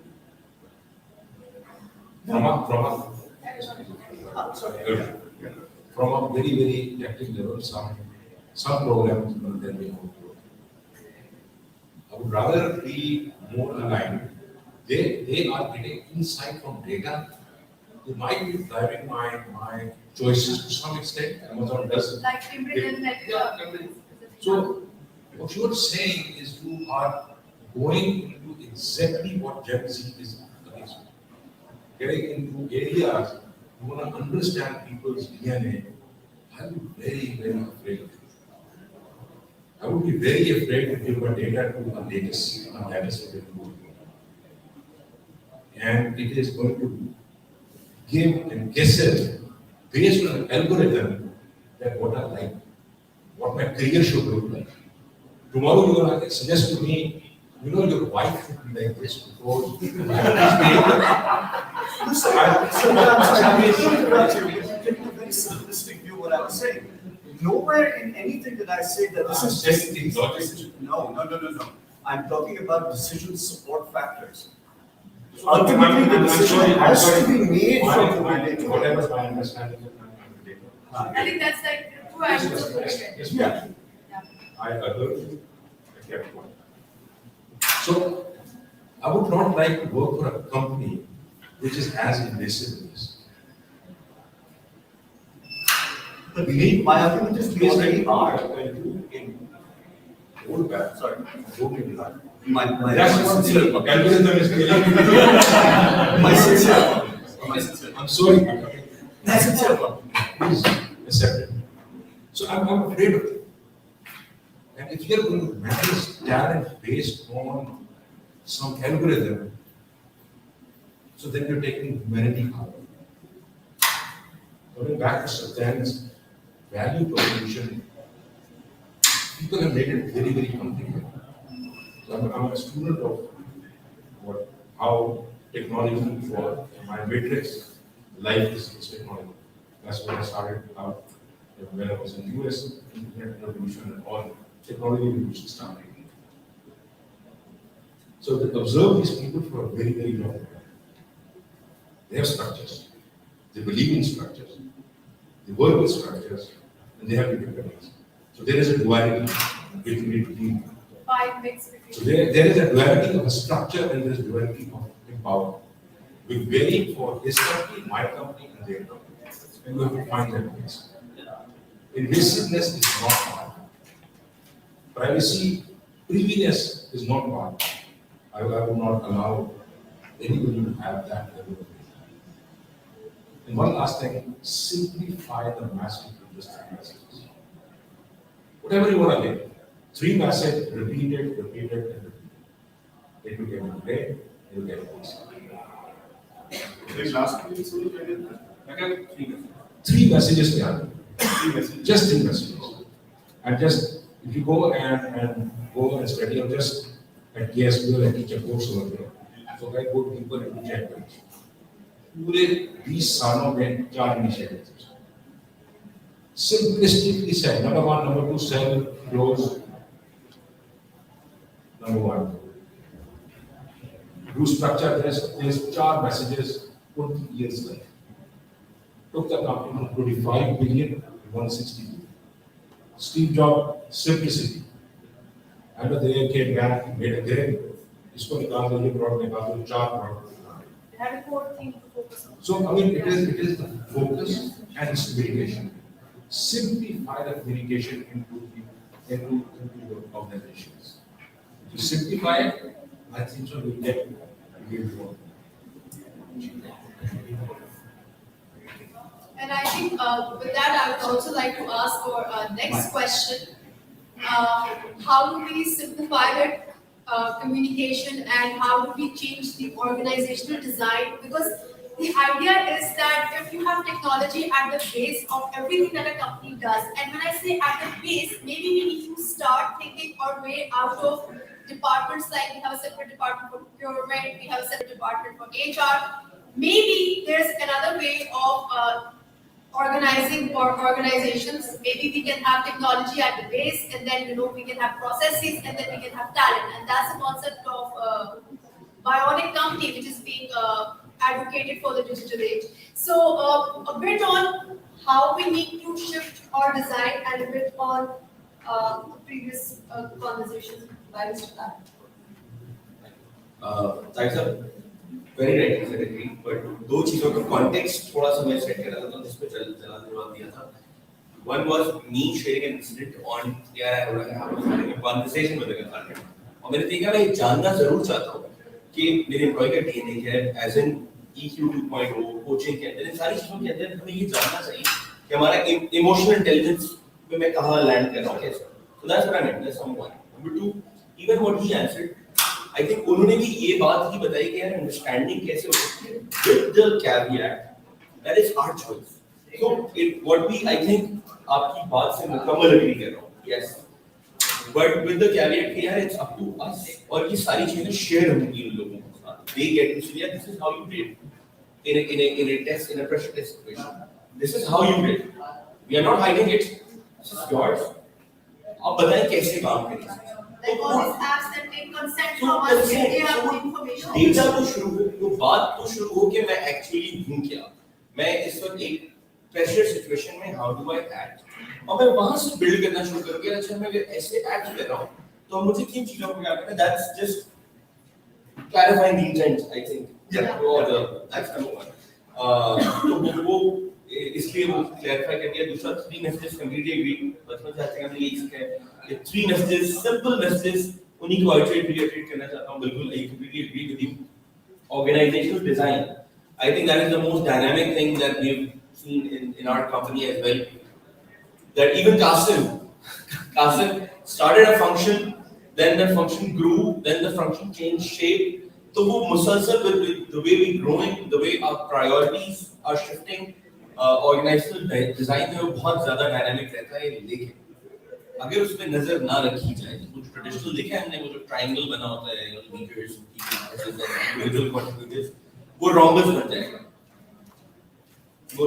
जाएगा। वो flat hierarchy की जो हम बातें कर रहे हैं, अगर कॉन्स्टेंटली मॉडल ना किया जाए तो वो हिलता जुलता जाता है। तो we also need to understand किस चैलेंज, किस प्रायोरिटी के लिए हमें क्या करना है। Working in a company with completely matrix organisation, जहां पे मुसलसल डिजाइन चेंज हो रहा है, आगे पीछे हो रहा है, even reporting lines, and it's okay to have a little bit of conflict with local, regional, and then regional and then global towards local, and it's okay. It's human. It's okay.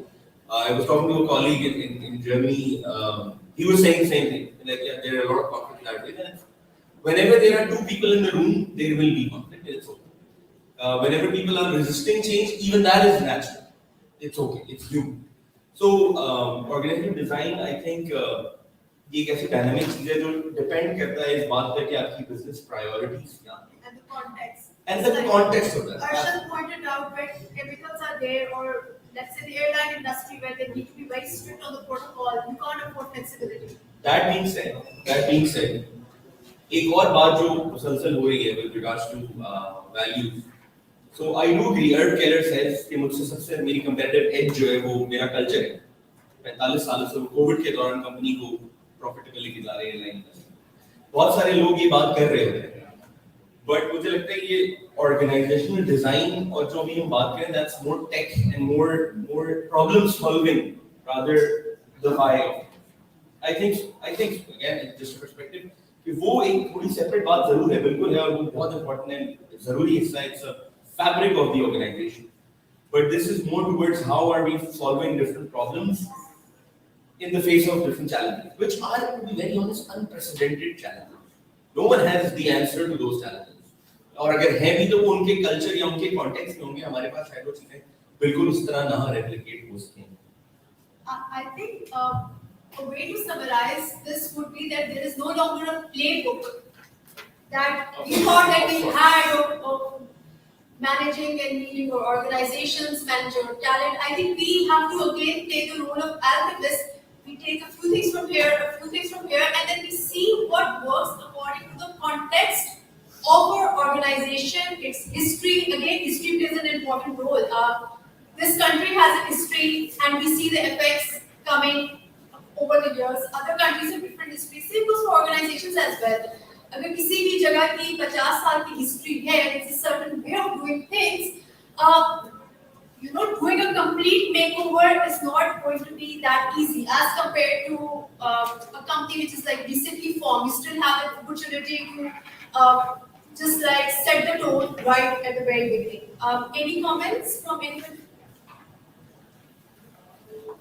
Okay, whatever discussion we have been having, at times it is giving a feel as if कोई कल सुबह उठे दुनिया बिल्कुल बदल गई और there was a world before technology and there's a world after technology. ऐसा नहीं है.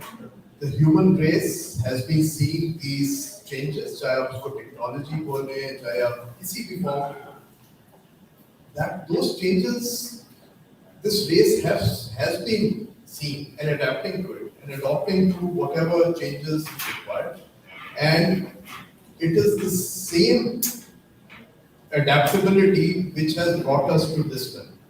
Technology भी इन इंसानों ने की है ना, तो ऐसा नहीं है कि अब हर चीज जो पहले हो रही थी टेक्नोलॉजी आ गई है तो जनाब कल से जो पहले आप कर रहे थे सब गलत हो गए, and we have to adapt to completely new way of working. मैं आपको एग्जांपल देता हूँ. I've been conducting interviews and naturally in corporate world we always focus on behavioral. किसी चार्टर्ड अकाउंटेंट का इंटरव्यू कर रहे हो तो आप उससे अकाउंटिंग के सवाल नहीं पूछते, आप उससे बिहेवियरल इंटरव्यू भी लेते हैं, and just to see whether this person will be a cultural fit for your organization or not. Even today, whether you call them millennials or Gen Z or whatever, आज एक बच्चा आप interview कर रहे होगे जो कि स्ट्रगल करता हुआ, जिसको अपनी यूनिवर्सिटी की फी पे करने के लिए ट्यूशन पढ़ा के वो फीस पे की होगी, उसका बिहेवियरल एस्पेक्ट या उसकी way of thinking would be completely different from a person जो कि who was born with a golden spoon in his mouth or her mouth. What different होता है? And as far as the organizations are concerned, it's always best to have diversity and a blend of all kind of. जब भी diversity की बात करते हैं, it always goes into the gender diversity basket. But diversity is much beyond gender diversity. उसमें cultural क्या होती है, एज डाइवर्सिटी होती है, उसमें बैकग्राउंड, किस इकोनॉमिक बैकग्राउंड से, सैलरी ग्रुप से लोग आ रहे हैं, ये सारी डाइवर्सिटी होती है. It's always good for an organisation. Then an organisation is exposed to so much of diversity that इसके एक्सपोजर जब बढ़ता है तो टॉलरेंस लेवल भी बढ़ता है. That is why gender diversity is important, because the organization should know how to deal with either male or female employees and create an equality. Whatever the cultural issues are, the organization should try to learn and basically spread that policy across. So from my perspective, I think we are taking too much of extreme positions. कि यार ये हो गया तो मतलब आपने अब तक जो करते रहे, और टैलेंट मैनेजमेंट होते ही टैलेंट इस मुल्क में पिछले 75 साल से कोई ना कोई तो मैनेज कर रहा है. There have been a lot of organizations who have been very successful in this country. और आज भी जो नए स्टार्टअप जो सक्सेसफुल हो रहे हैं, वो टैलेंट अचानक से तो कोई ट्रेन टैलेंट तो बाहर से नहीं आ गया, यही का टैलेंट है जो कर रहा है. अब हम ये कहेंगे यार हर चीज के देखिए, जितना भी टेक्नोलॉजी आ रहा है, we will not be able to do away with human interaction. We will have to keep subjectivity in place. That is why the organization should go for 360-degree thing. It's all about subjectivity. So robots यहाँ पे नहीं है. Every person will come from a different background. He will have, जिस तरह से सारे हमारे fingerprints different होते हैं. Every person has a different personality. And organizations should be ready to deal with that diversity. तो आप जितनी इसको ऑब्जेक्टिविटी की तरफ लेके जाना भी चाहेंगे, it will be counterproductive. Subjectivity will have to take its role. आपको कोई फेसबुक पे जाके लोगों के एम्प्लॉय ये भी सोचे कि मैं इस चीज को लाइक करूं या ना लाइक करूं, क्योंकि मेरे can have an impact on my career. I mean, this is not the world we would like to have.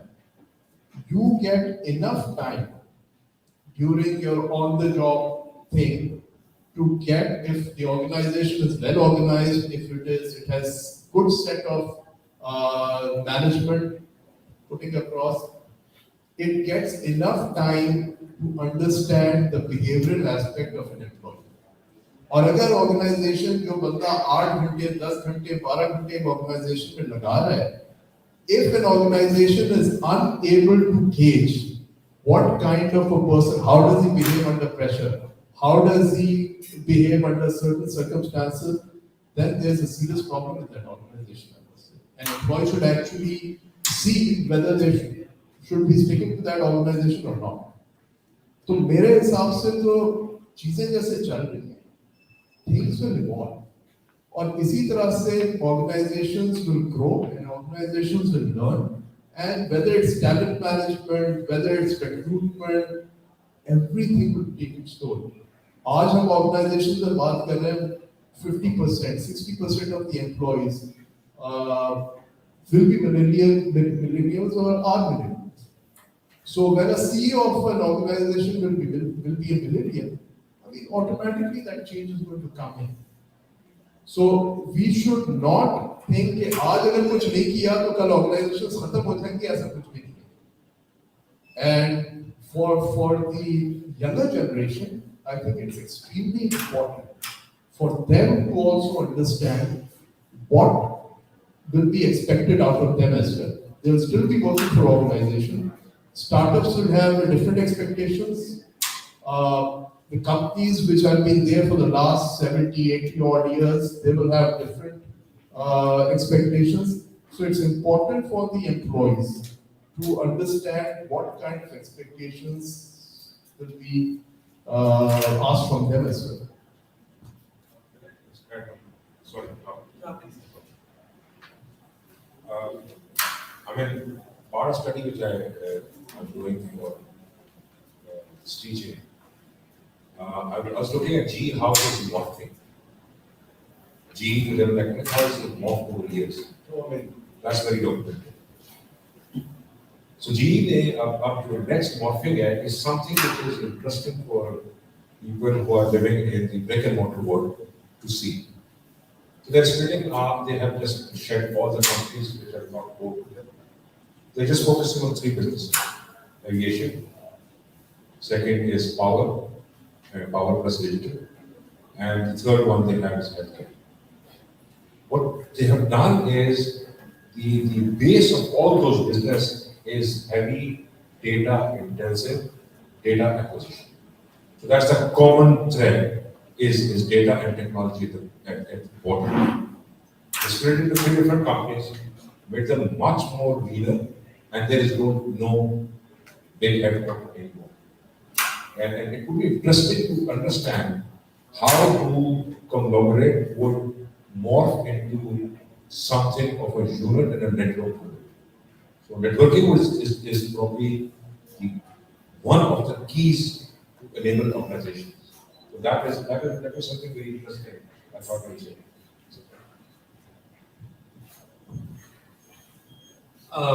One of the things जो आपने बात की कि बिल्कुल उठे और चेंज नहीं हुआ, बिल्कुल ऐसा ही है. Things are evolved. आज की जनरेशन है, उसके पास choices आते हैं. आज की जनरेशन के पास स्पीड बहुत है, ठीक है ना. सुबह उठती हर चीज की स्पीड चाहिए उसको. So वो जब ऑर्गेनाइजेशन की सिलेक्ट कर रहा होता है अपने करियर के लिए, तो वहाँ पर उसको स्पीड चाहिए. And that's where पहले मतलब ऑर्गेनाइजेशन में टिपिकल लार्ज ऑर्गेनाइजेशन में जहाँ पे ज़्यादा resources है, workforce है, there's a certain hierarchy, एक time लगता है ऊपर जाने में, position acquire करने में and all that. The reason why there are certain group of people who prefer working for startups is because of the speed that we offer. It's because of the leanness that we offer. It's because of the title they can have in next 2 years. It's because of the ESOPs that we can offer them, right? And that's what drives them, which we can never match, which ICI can never match, which Berger cannot match, whatever, all these brands. And because we offer that speed, and not every resource is after that. Not every person who graduates out of the university is looking for that, and we are also not looking for them actually. So we are very selective, and they're also selective, and that's what is a great match. So आपकी बात बिल्कुल सही है. 80-90% of the world will work the way you.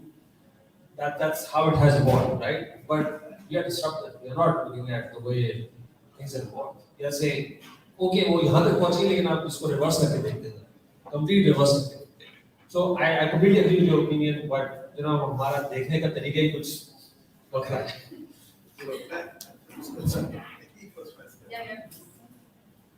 That's absolutely spot on. Exactly, but what I meant was that there will always be diversity in thought process, even in Gen Z or millennials also.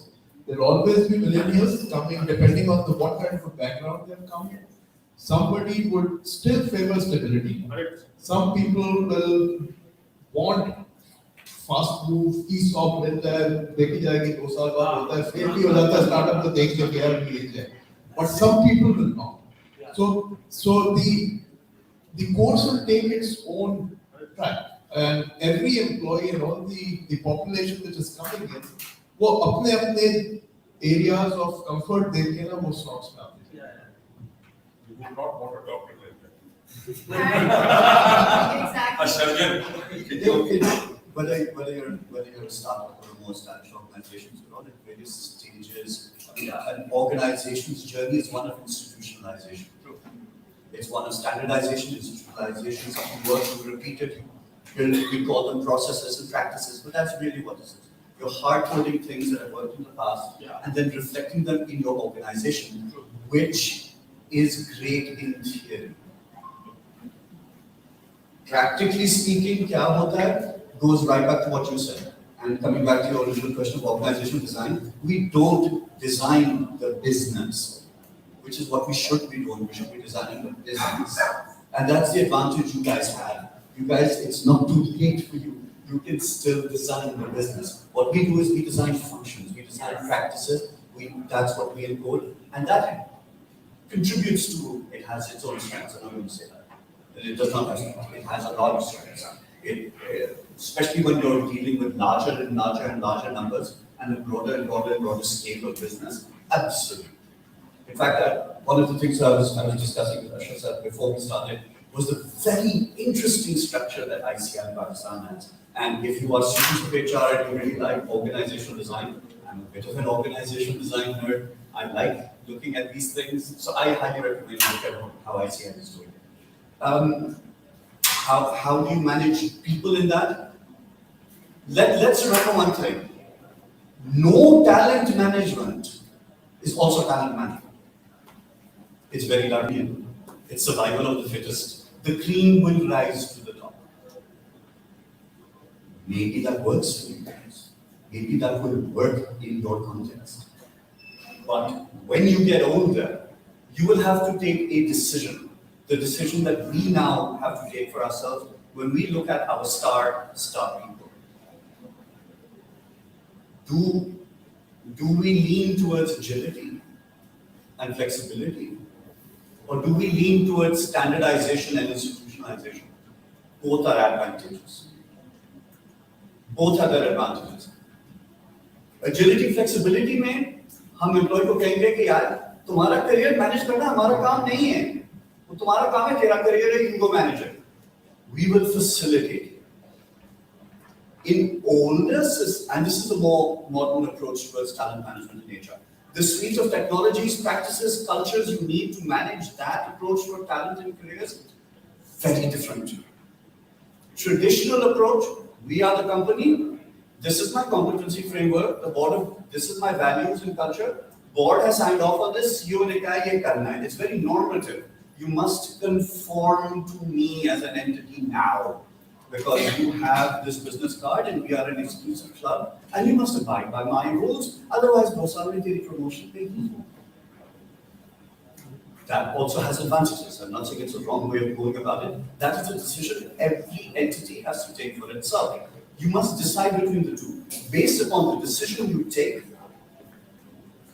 your practices, your approaches, the suite of technologies, your approaches towards how you identify what is talent for you, what technologies you use to help slot people, identify them, put them on good career tracks, give them the right job assignments, tell them they're HUBCOs for God's sakes, and then pay them more and reward them when they succeed, and then punish them when they don't. That's important. You have to do that because other people need to see that it is difficult being talent. Otherwise, they will not aspire towards becoming talent.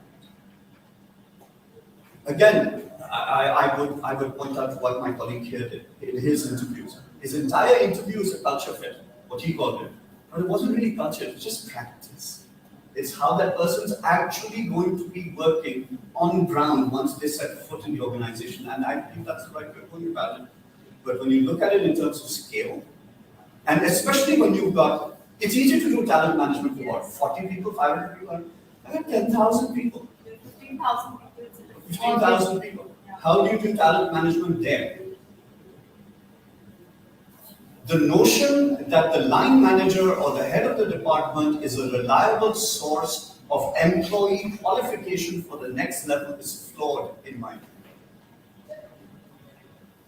After having done HR for almost 15 to 20 years, and I think my colleagues in HR departments and my colleagues in HR here will tell you, what is the state of your performance review?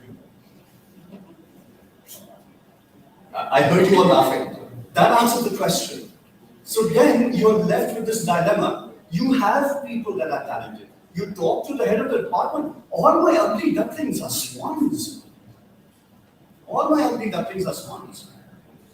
At the time of the performance review, the salary increment, pure saal pe wo karne wale. Yet, for organizational longevity, for organizational success, it is essential that an entity identify with high performance. really the people who are actually doing work, the people who are seeped not just in the cultural value but in the practices of your entity, who are really adding value, and then promoting them to the forefront. For that, first things first for me, in my view, is data, it's information. Somebody has to tell you. After that, I defer to the experience of my seniors here, it becomes art. Thank you, Jalal. Now we're moving on to the last question for this panel. We would take 2 Q&As from the audience. So whoever is planning to ask a question in this, please raise your hand.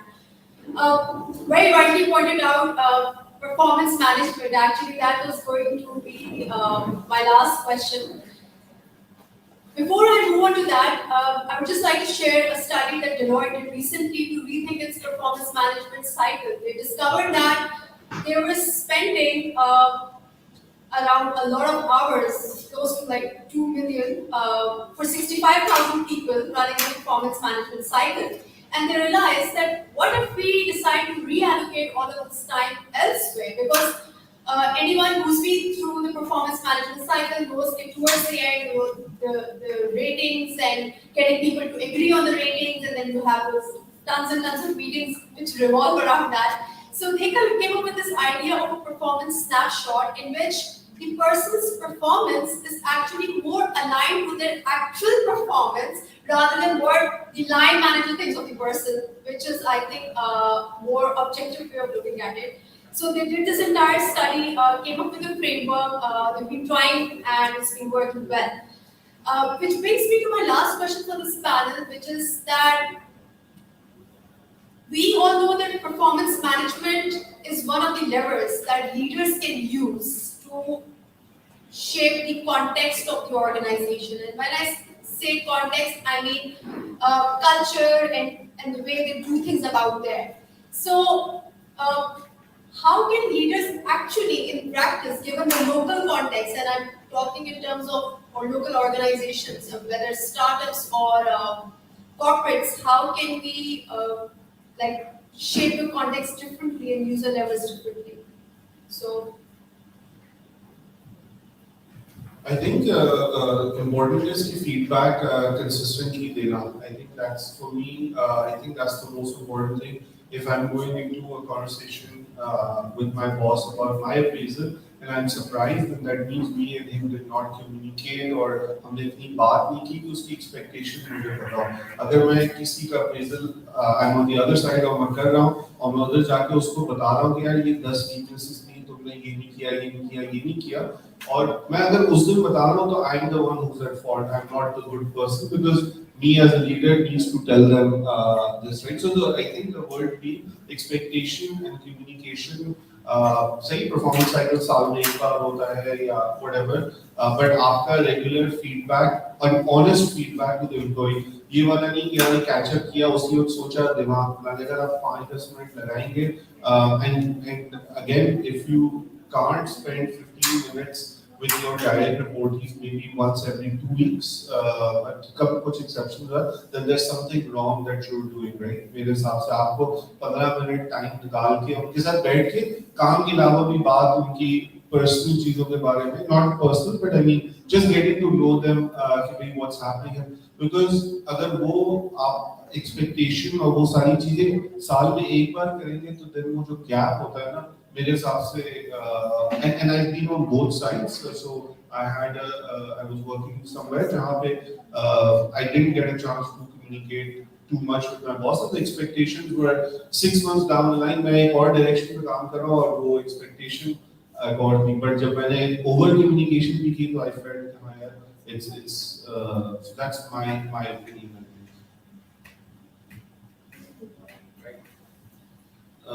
Next topic पे actually एक मैं बोलना चाह रहा था, but ठीक है. Yet performance management is a very interesting word. तुमने कैसा हिसाब किताब काम किया पूरे साल में उसको मैनेज करना है. मुझे थोड़ी स्टेटमेंट में ओवर कॉन्फिडेंस और डर लगता है. Just saying. But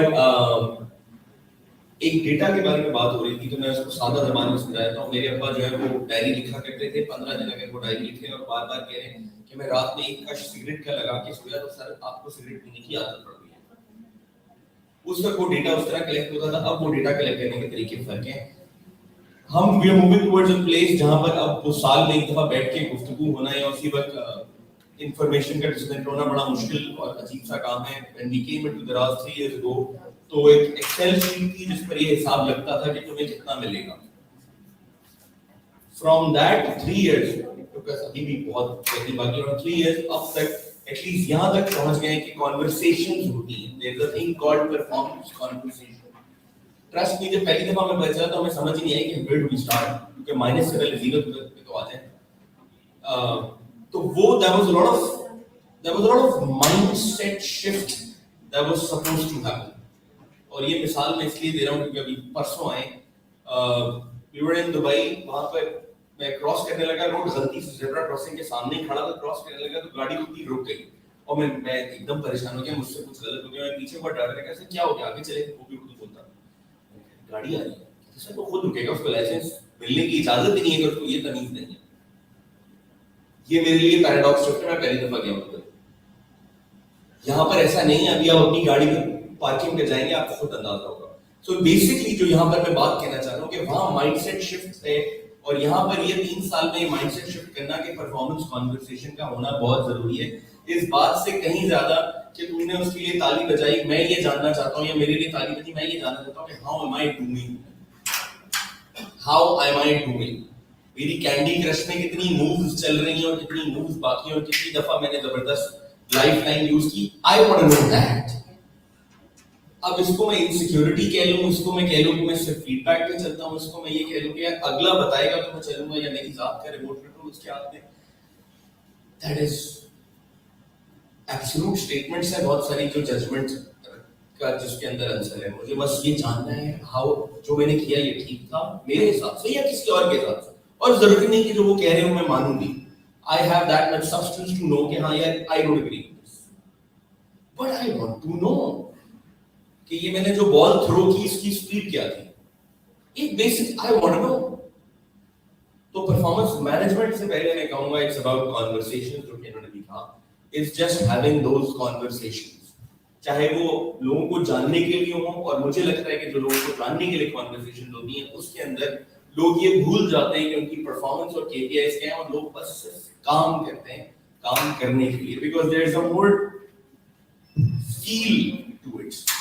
बिकॉज अब मैं ऑर्गेनाइजेशन या केपीआई के लिए नहीं कर रहा, I just want to feel the way I am feeling right now, और मैं उस बंदे के लिए उसके साथ ये काम कर रहा हूँ, इट डजंट मैटर कि टाइम क्या हो। So it's that softer element. I know कि हम hardcore चीजों के बारे में बात करते हैं, but it is that soft element जो कि मेरी feel change करेगा। Number 1, number 2, हम एक ऐसी इंडस्ट्री से ताल्लुक रखते हैं जहाँ पर हमारे पास कोई नियमत नहीं है, और मैं क्लियरली कहूँगा we are not that blessed, जहाँ पे चाहे हमारे पास टाइम हो या ना हो, हमारे लोग कहते हैं हमारे पास टाइम है कॉन्वर्सेशंस का। तो जिस दिन पहली दफा 30% कॉन्वर्सेशन हो गई परफॉर्मेंस की दराज के अंदर, HR was celebrating. We were celebrating because अभी thank you Jalal for saying this, because for change management सही, because हमें ये अंदाजा होगा कि यार है आसान, बस थोड़ा सा लगे रहने की जरूरत है आसान। It's not complicated, it is difficult, it's not complicated. Difficult जरूर है, complicated है। So I think performance management से भी मैं तो कहूँगा it's about those conversations, ये सब खुद ही हो जाता है। That's I don't know if I answered your question, but I think मुझे लगता है ये चीज हम लोगों ने आप लोगों से सीखी, and I'm proud of it. I learned it from the Ayesha and the views and all these companies कि यार मुझे नहीं पता वहाँ हो रही थी कि नहीं हो रही थी, and मुझे नहीं पता कि वहाँ हो रही थी या नहीं हो रही थी, but you were over communicating a lot. We want to do the same, and we make sure that our HR PPs are empowered enough to really sit close and sometimes enforce, sometimes push, sometimes nudge, but let's just have those conversations over a coffee, over a smoke, or wherever, just have those. Fahad, मैं यहाँ एक बात add करना चाहूँगी। So, in experience, what I've seen is कि जब आप And it's not true for everybody, it's not a generalization. कभी कभार ये भी होता है कि in the name of these performance conversations, there is a directive conversation which is happening, which is like a one-way street. So हर किस्म के लोग exist करते हैं. There are people who are more open to actually having a two-way conversation rather than saying कि, oh, my way is the right way or the highway kind of a thing.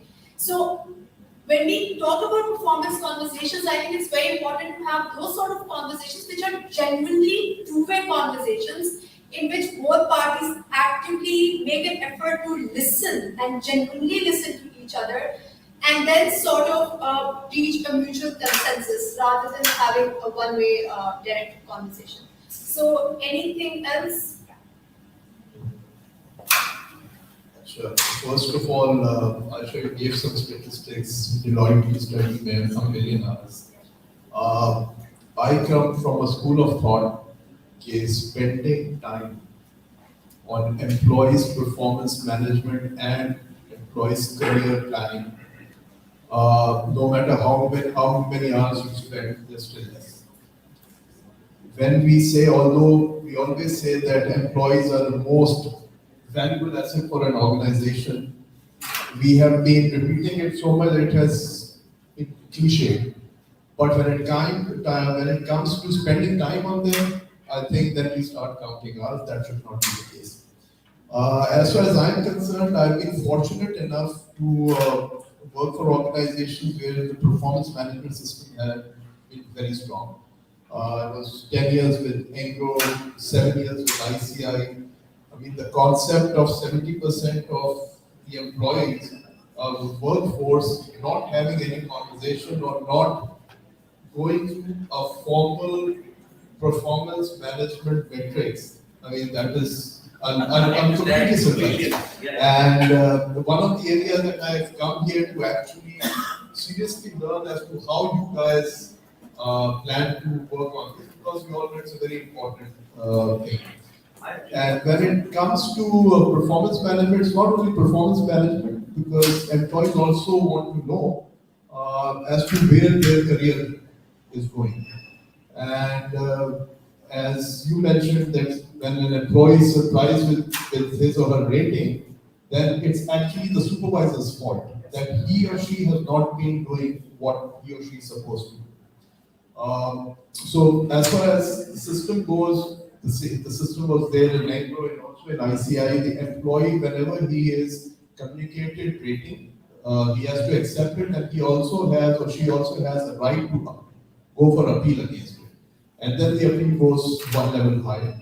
And when the appeal goes in, I mean, it also goes against the supervisor, because I mean, why is this such a big surprise? Then when it goes to detailed investigations, then the supervisor also has to come up with formal communications, whether they're verbal or through emails and everything.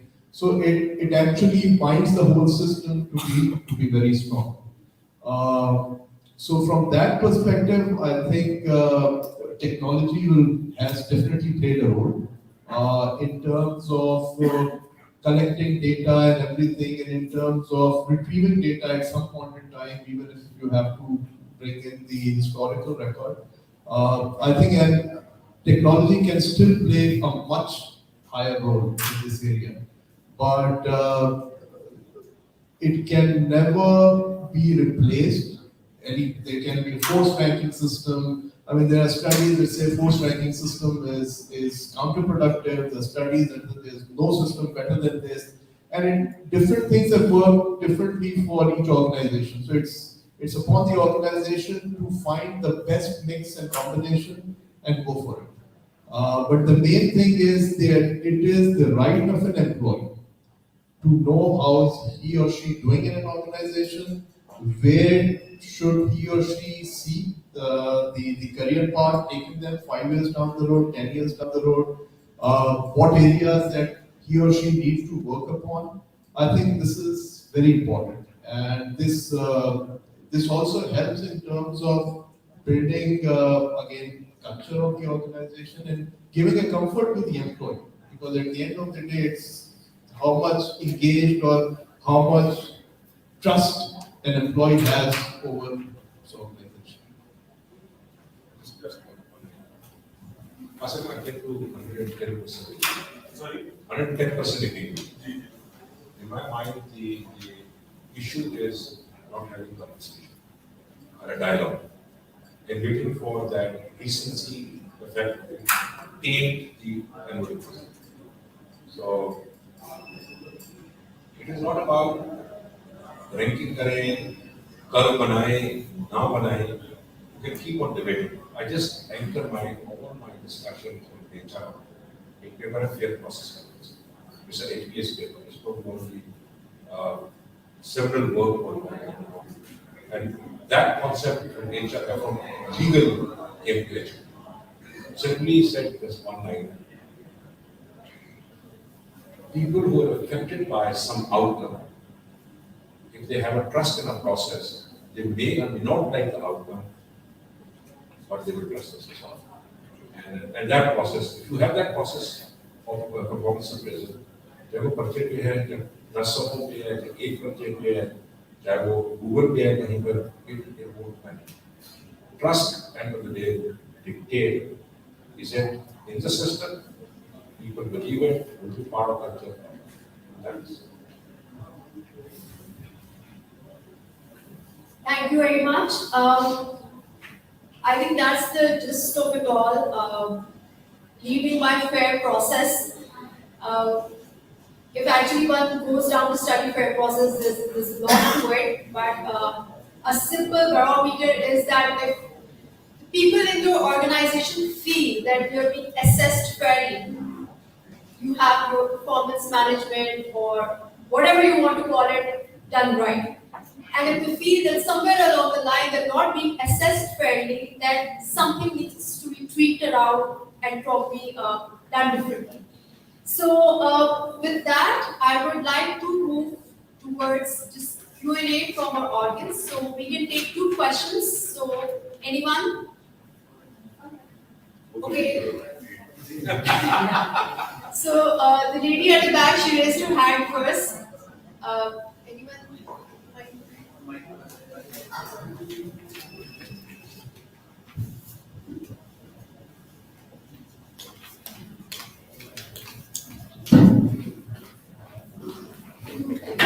Hi everyone, this is Jiwani. I'm currently working with Guest Pharma as a senior manager talent and business partner. I have started my professional career more than 10 years ago with multiple organizations like UNICEF, Sri Group, Fast Pakistan, Nestle Pakistan, L&OD, and now Guest Pharma. So my main question towards technology and talent is, I personally believe that tech or no tech, it's the human interaction that matters, right? So with adoption of technology, I think we've been talking about the pros and cons, right? So I think few of the cons of technology is it has got a lot to do with work-life integration. I don't call it work-life balance, I call it work-life integration. And secondly, it has got a lot to do with the mental wellness as well. So with the companies, with the tech-savvy companies, do you think it's okay to think about it or leave it like this? Because we say that in technological companies or in software-based companies, usually the average age of an employee is 1 to 2 years.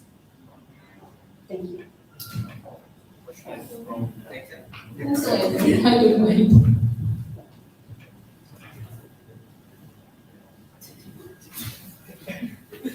So we started this initiative called Revitalize. 10 years ago, an empty initiative at that time. It was just a lot of narrative building for people to really creating awareness with regards to mental well-being and whatnot. Even at that time, we did not know how to, and I'm honest over it, we did not know how to really implement this and take this forward. This year, we're actually partnering with a lot of, again, this might sound very shallow, being honest here, with a lot of gyms, with a lot of psychiatrists, with a lot of other places to make sure that we talk enough about well-being, and we make sure that now we try to attach it, we're trying to do 2 things this year when it it comes to performance. One is objective and key results, with the different kind of way of gauging performance, and this trying to include mental well-being into our performance framework as well. Because yes, this is a huge problem. Burnout is a huge problem. It's not just ours. You go to the BCGs, you go to the Deloitte and whatnot, and one fine day, most of the people just quit right away because of the stress and the pressure and whatnot. So that's we're trying to build a narrative around it. We're making sure that people we're pushing people to do it. Where have we reached? That is still a question for us. Honestly. Wellness at Youth Relied as a program is around 3 years old now. And one of the and we didn't go so far as to push it into PMS, but we did something, and we are continuing to do something exactly what you're doing, partnering with various gyms. We partnered with various, we didn't go to psychologists or psychiatrists. We went to behavioral and talk therapy counselors. And we built panels around them. We actually worked. We actually put budgets behind this and everything. One of the lessons that we learned is, and I don't know what's your uptake look like, because mine was very low. And when was it low? It was low. Yeah, and here's what we discovered. As a society, Yes. we don't talk about mental health as an essential component of health. It's a cultural So where our intervention should have been at this level, we were designing interventions at this level. So now one of the things that we need to do is actually take a step back and go back to our employees. And this is where not just HR's messaging, but top to down the messaging and the practices and the processes of these institutions that we built, where it's like, look, it's okay to be tired. It's okay to want to have these things, and the organization is there to support you. But then there is a lot of support building that you then need to do at a senior management level as well. To say, okay, look, there is, as you pointed out, it's integrated. There is no difference between what happens at work and what happens at home, because what happens at home is coming with you to work.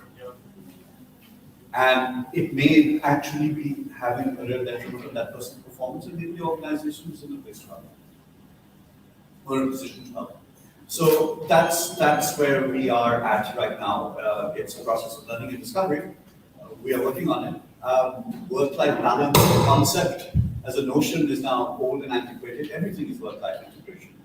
And it's all about how easy and how much an organization can care for an individual and make an individual come forward with these issues. Because as a society, as a culture, I'm afraid we are not taught to talk about or look at our health and ourselves in a more emotional, honest and open way. But until such time as we do, I'm afraid we're going to have to struggle with low volunteer numbers and low program numbers and a lot of budgets going into places that then at the end of the year you're sitting in front of the CEO trying to justify and defend. The ROI of things. But there's that practical element also. Second question. Thank you.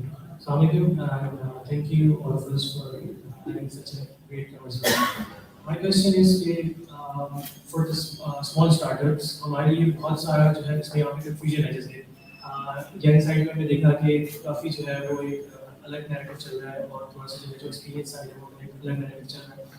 तो employee segmentation के लिए क्या चीज़ बेहतर रहेगी? For example, like I'm asking this because कि जैसे आप leaders बनाने के लिए क्या चीज़ जो है वो फॉलो कर सकते हैं, क्योंकि ये एक चीज़ है जो हमारी सोसाइटी के अंदर बहुत कम पाई जाती है कि किसी भी बंदे को ग्रूम करना, उसकी जो है बॉन्ड, जैसे लीडर्स कहते हैं कि बॉन्ड होता है. तो ये भी एक क्वेश्चन है मुझसे आप लोगों से, क्योंकि most of you are respected person in organisations.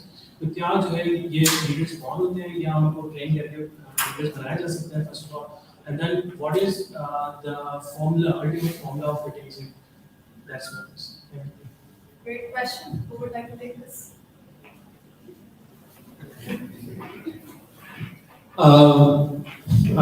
The great leaders born. I don't know. I don't know. LinkedIn पे जाके देखे पता चल जाएगा आपको।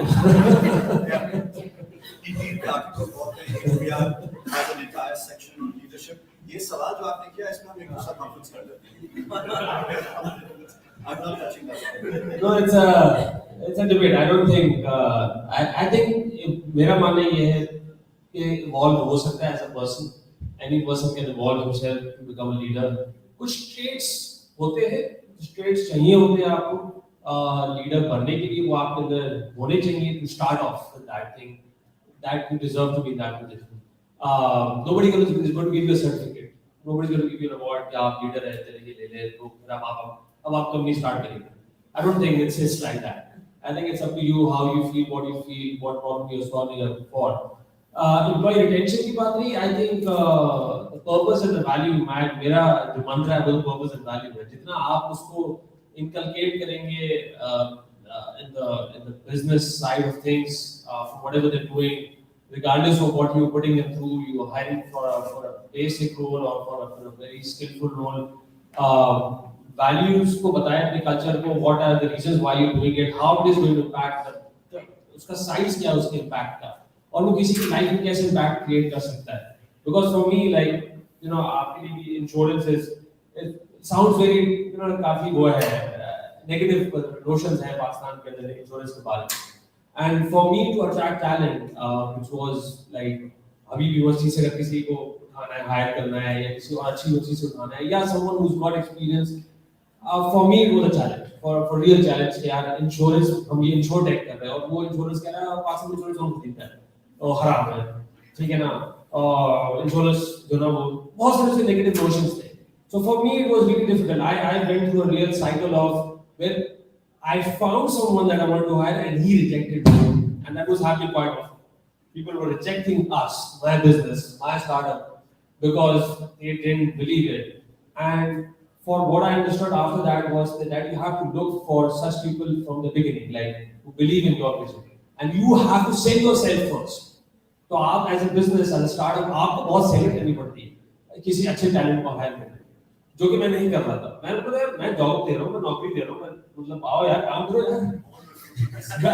And I learned that you have to sell yourself, you have to do employer branding, you have to do things, you have to build systems and processes and things that other people talk about you. Even your current employees, your resources, your talent talk to other people about it. And that's where you are able to find good talent. Then that's how people would like to work for you for a longer period of time because all these things are in place. So I think that's how I think we'll just like take one last question from her. Right,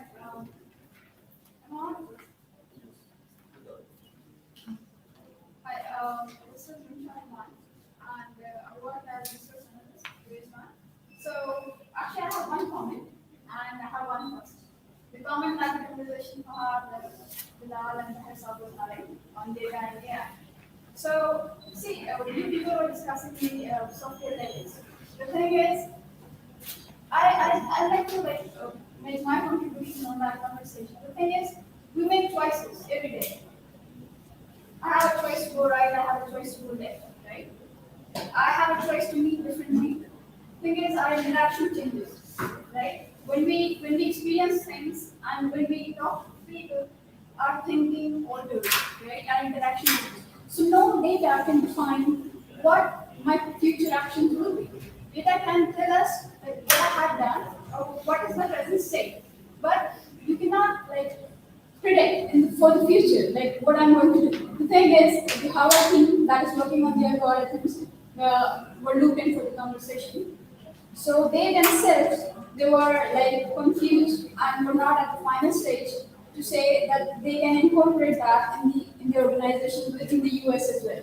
So even if we quote the example of IBM, they were doing this, applying this AI in their workspace, to speed up the process of the work in ICT supply chain. So they applied there, and the Japanese man who were looking after that, even he was very much, he had become very sensitive when he was asked questions about the wrong algorithms he was able to put in the system, and the results were wrong. So the thing is, he was not sure about putting those algorithms in the workspace to speed up the process. So for doing that, mapping the human mind is far a long way to go. And incorporating that in Pakistan at this stage with the 70% of economy which is not even having the proper literacy rate, so that's one possibility if we apply those metrics and those. The question is, coming to the question, like what I've observed from the taken insight from the conversation that people are having, we are actually digitizing the manual processes in agriculture and chemicals and insurance and the e-commerce market and so we are actually banking, we are digitizing the manual processes, we are speeding up the things up. The thing is, we are actually reducing the interaction, human interaction, and we are also creating these spaces. Let's say banking is going to be digital in future. Digital licenses are will be issued by the state bank. So banking is going to be digital. Now we won't be needing the digital traditional bank branches across Pakistan. So we are creating spaces over there, not over there, but in the market, e-commerce is there, Daraz is there. So we won't be visiting Forum or Dolman Mall, we will be buying things online. We won't be going to restaurants more. The interaction will reduce. How we, you being futurist thinkers over here, how we are going to accommodate those spaces that we are creating and the interaction that we are reducing. The thing is, we are humans, we have the psychology. If today we are pushed toward one thing, we are going towards digital stuff. Now, when we will be over there, we will reach back to there. That empty space will be there, so how will you accommodate that empty space? You are the futurist thinkers over there, you have explored that, I don't have. So I need to have your insight. Thank you. If you don't mind, I have I'll add to this question. How my Facebook and my Instagram lives are going to help you in my career planning? Because I'm already being assessed in my workplace. So will I be I feel like I'm being judged. I'm being judged 24/7. I'm being judged in the workplace as well, and now I have to be more. I can give you more what I do on my I can give you Instagram. more detailed breakdown of what a lattice actually is and does. Your question is coming from a misunderstanding of what it is. Probably. Yes, it's not what you think it is. But But the idea, but I'm happy to talk about it. The point of bringing up lattice is that it is a tool for HR managers and planners to be able to really help provide employees with better career path options that are more suited to their interests and their talents, not to their just what my assessment is. Now, we can talk about it much more in depth, but your question, and I understand your concern, but it's coming from a point where I don't think you understood what it actually is. Basic was a bit. And very lame memes. I think No one's looking at that. No one's going to look at your meme. I think the Netflix content social dilemma has already confused the example that you. So it was just given as an example, which is why I also tried covering it. And yes, I'm saying tried covering it and tried over explaining it with the analogy of a diary. Yeah. Of how am I doing? That's it. I don't want to know what choices you're making. I want you to know how you're doing. Okay. I have no interest in knowing that. I just want you to see the mirror. मेरे आने वाला कल मेरे गुजरे कल से कभी बेहतर होगा जब मैं आईना देख सकूँ. Exactly. Thank you. Number one. Number two. मुझे नहीं जानना कि क्या likes और मुझे नहीं जानना. But क्या आपको पता होना चाहिए अगर हम उस बहस में पढ़ते नहीं मैंने तो उसमें नहीं पढ़ा. लेकिन अगर पढ़ते तो क्या आपको नहीं पता होना चाहिए कि आप क्यों ऐसा कर रहे हैं? I want to know the answer to the why because we discussed the why. Number one. Number two, not that we had any plans of being the mastermind and controlling the world. No. But your HR department isn't going to rule your life. Yes, please know this. Number one. Number two, अगर ऐसा होता तो HR को support function हम नहीं कह रहे हो. हम CEO के ऊपर बैठे हुए. Yes, ठीक है. Gig economy हर तरीके से ऑपरेट करती है. मगर आखिरी बात जो आपका सवाल था कि by the way सवाल क्या था? Sorry, spaces. Yeah, I don't know कि उसके लिए बाकी companies Human interaction. No, How you are going to accommodate? I just implemented this. And one of the things that Decibel has a lot of things going for it. One of the modules that we implemented in Decibel was a help desk. And we put a lot of policy related, and one of the other things that we're working on right now is that we are exploring ways in which we can get a chatbot going that ties to the knowledge center in Decibel. We're just exploring. I'm just saying, we're hypothetically, one of our plans is that we could have a chatbot, right? What if your logic is correct? What that's done is I have pretty much eliminated 90 to 99% of the reasons for an employee to go to HR. Which means all of a sudden there are a lot of empty spaces. That's, forgive me, in my view, bad design. You do not design for gaps. So when you sit down and you design a technology implementation, you're not just looking at the gaps you're creating, you're looking at what you're filling it with, or what it is enabling you to do in the future. So when we sat down and we looked at it as a team and as a company, that there will be a time gap. हमारे extensions इतने नहीं मिलेंगे, मुझे वो experience लेते चाहिए Prime Minister का इस बैंक ऑफ पंजाब से वो हाउस लोन का experience मैंने वो stuff like that. क्योंकि वहाँ से बातें ज़्यादातर निकलती हैं, लोग HR से बात नहीं करना चाहते, HR आपसे बात करना चाहते. So when you look at these gaps, you have to then sit down and see what can you fill that with, because what you call gap, I call an opportunity. We already have plans in place now within the team, and those processes are not going to kick off on Tuesday, inshallah. I should know some of them, where we will be filling those gaps with other things, with more process, with more initiatives, with more employee outreach, with something that's more deeper, more meaningful. What you are alluding to is part of the change process. It's part of any technology implementation. Gaps to come up. Allowing those gaps to remain, that's bad design. So don't look at technology implementation, look at the overall design and what you are trying to achieve, and then plan. So I think you are focusing on the gaps. I'm talking about spaces that I think so I think we need to wrap up the panel discussion by now. I think these things are a very, very long debate. There's like so much to talk on this topic, and every topic is an entire rabbit hole in its own right. So with that, thank you so much all distinguished panelists for being part of today's dialogue. It was lovely to have all of you. And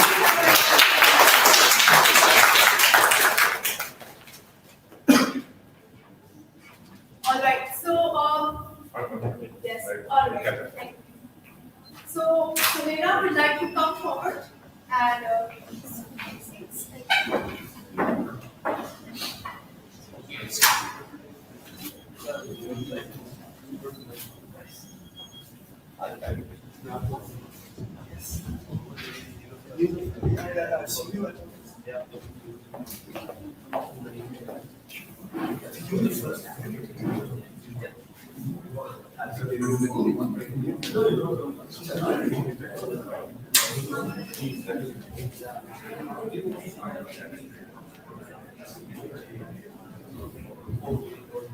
Hello. I would like to thank all our panelists for the valuable contributions. Thank you so much. We have an exciting lineup of speakers who will share their unique contributions on rethinking and reimagining talent in a digital world. Starting with Fatma. Fatma Mahmood leads digital strategy and finance at JS Bank Zindagi, Pakistan's first customizable digital experience powered by JS Bank. She has worked with Ernst & Young, Pakistan's Institute of Corporate Governance, Bold Group, Group M, Mindshare, and Cells Technologies. She has been one of the key members behind the launch of Zindagi at JS Bank. Can we please have Fatma stay?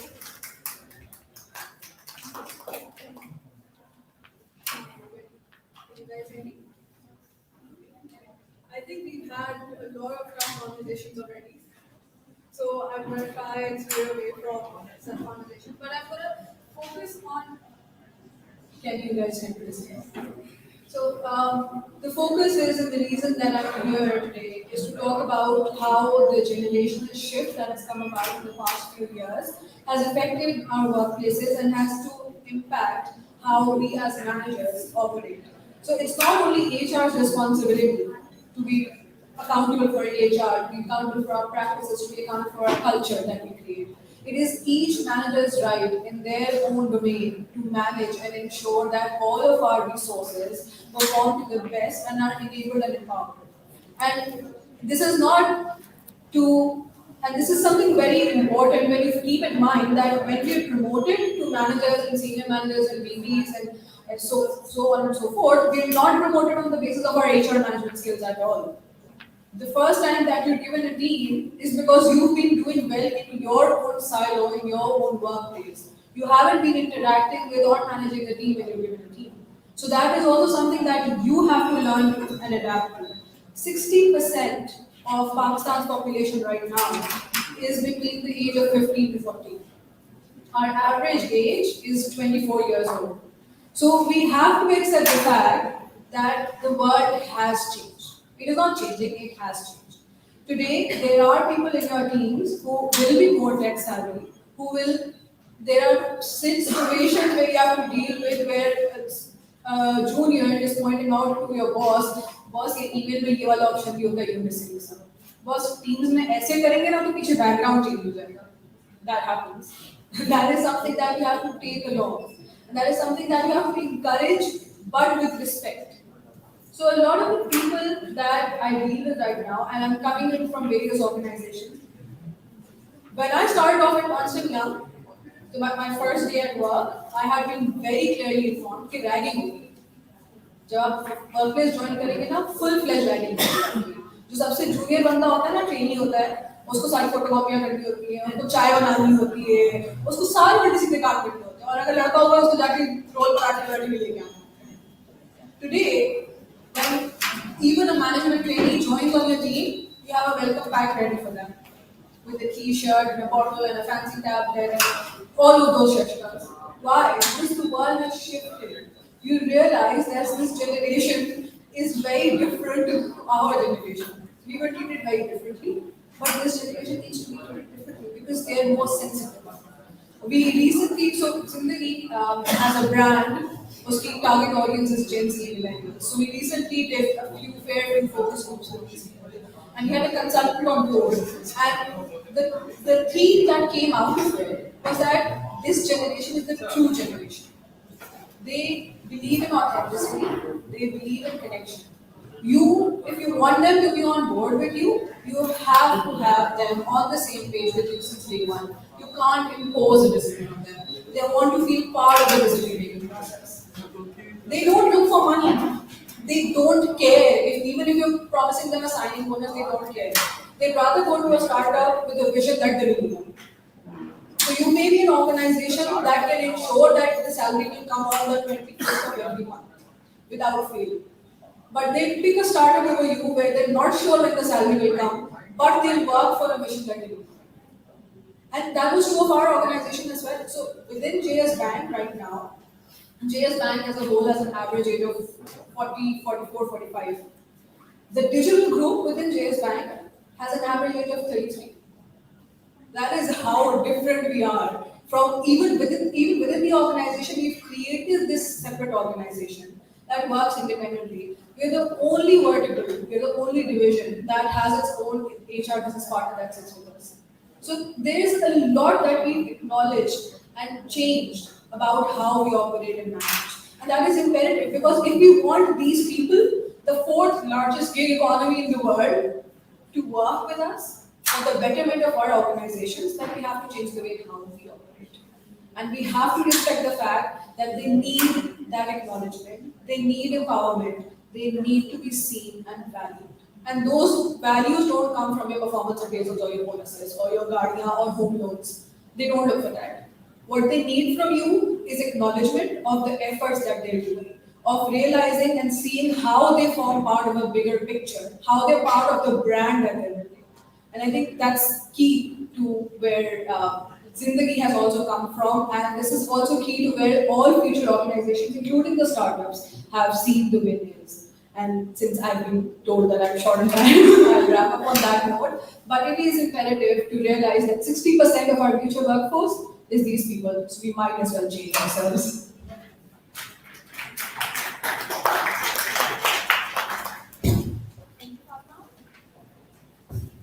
Am I audible? Thank you, Kassim. Now I would like to invite Samanini, one of the three co-founders of Curious, a Dubai-based early-stage startup, on a mission to accelerate 100 million careers. The platform makes it easy for emerging talent to learn in-demand skills from world-class industry experts.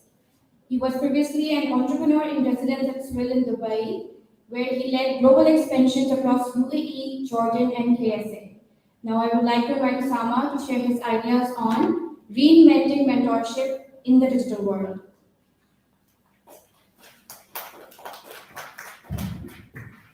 This is on? Perfect. Okay. Thank you so much, Sethi Learning and Ayesha, for obviously hosting such an amazing event. So the topic that I was given today to speak about is more towards reimagining mentorship in the way of the real world. It's one of the hardest things. We sort of still don't know how mentorship will look like in the digitized space. So I would just want to break this down into two things. Let's look at the traditional mentorship. Let's also look at the traditional digitalization and how has it changed the world today. So what is mentorship at core? Mentorship is sometimes defined as only in the professional setting. We really need to look at it a little differently. Mentorship, all of us went through the first mentorship that we all had as daughters, how to speak the first word, which is amma, right? The first things that come up. And it's mentorship at core is anything and everything that helps you, advise you in a particular way to change the way that you could accelerate your professional or soft being itself. So now if we accelerate this further ahead, how do we look at mentorship that we saw in the room today in terms of this panelist that we heard from earlier today? These guys were talking about the futuristic things and stuff. A lot of us learned a few things. A lot of us might agree to some, might not agree with the others. But the most important thing is that this probably gave us a certain perspective of how to do something and how to not do the other things. So a lot of us, if we go back, and a lot of us have sort of heard from this phrase that we need to learn from our past. We need to learn from the past of our previous generations. How does that happen? It happens through books. You could read books. You could listen to different stories. But at the same time, you could also listen from the people on a one-on-one or a group session itself. Now, those people are the mentors. So this has been happening on professional, soft, and different beings at all times. Let's keep that aside. Now look at the digitization stuff. Digitization has been rapidly growing super fast over the period of time. Think of the times when we had to go out of our houses, put our hands up to find a gap and essentially hail a rabbit. Today, we can do that on our apps, right? And that accelerates your efficiency, your experience a lot more. But what is this actually doing? It is actually increasing the quality of living that you have, right? Now, if you bring mentorship and technology both together, what is really required is that how do you build up the quality of mentorship? It's not about only the access, because digitization can give you the access of global mentors across the globe, but I may not believe in this particular mentor. I may not want to sort of replicate what they have done. So the most important thing is the choice of listening to this particular mentor over the other, and every one of us should have that choice. And that should not be constrained based on the geographical location we are in, the sort of being that we are, the sort of network that we have. And the most important thing now this becomes is that how can I have a choice to learn sitting in a city of Larkana, for example, and having an access to someone in Microsoft in Seattle at every single time. Now, this is digitization or reimagining digitization in the mentorship space. It doesn't have to be global. I might want to learn from someone in Nigeria. How are they essentially revolutionizing the different ways of emerging talent? So, bringing all of this together, we are really on the cusp of trying to accelerate the 100 million careers in a particular way, which is giving that particular access, that choice, and at the same time, the most importantly, have this talent available for most of the companies to come and choose from. So at Curious, the overall vision and the mission comes down to being that place where all the talent resides, emerging talent resides, where they can learn from top 1% mentors across the globe who they choose to be 1%. And at the same time, the companies can come in and cherry pick these talent. And this is what we're trying to do at Curious and hoping that other companies will follow the same suit. Thank you. Thank you for brilliant idea. Thank you so much, Sama. Moving on to our next topic, technology as an enabler of learning in education. Ms. Humana Sethi is an educationist and the author of national bestseller, The Environment of Pakistan, used as a textbook for Cambridge International Exams, GCE, O-Levels Pakistan Studies, since more than a decade. With around 2 decades of experience in the field of education, management, and advisory at Traction Grammar School and the City School PAF chapter. She is an active advocate of using technology as an enabler for learning in organizations. She's a certified by the University of Cambridge in exploring leadership, teaching, and learning. I would like to invite Ms. Humana.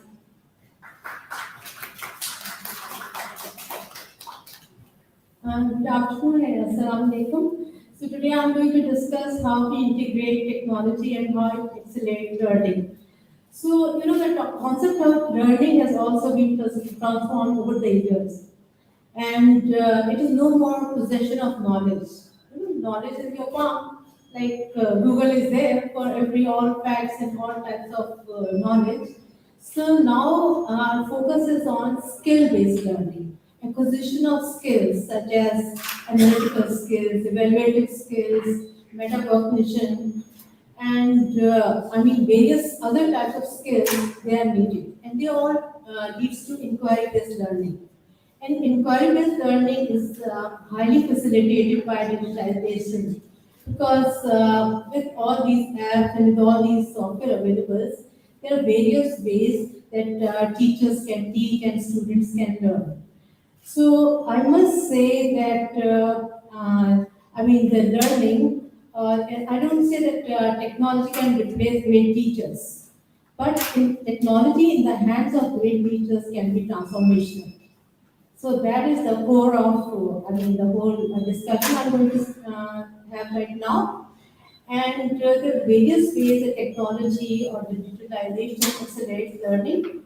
First of all, it engages students and a lot of engagement and collaboration takes place.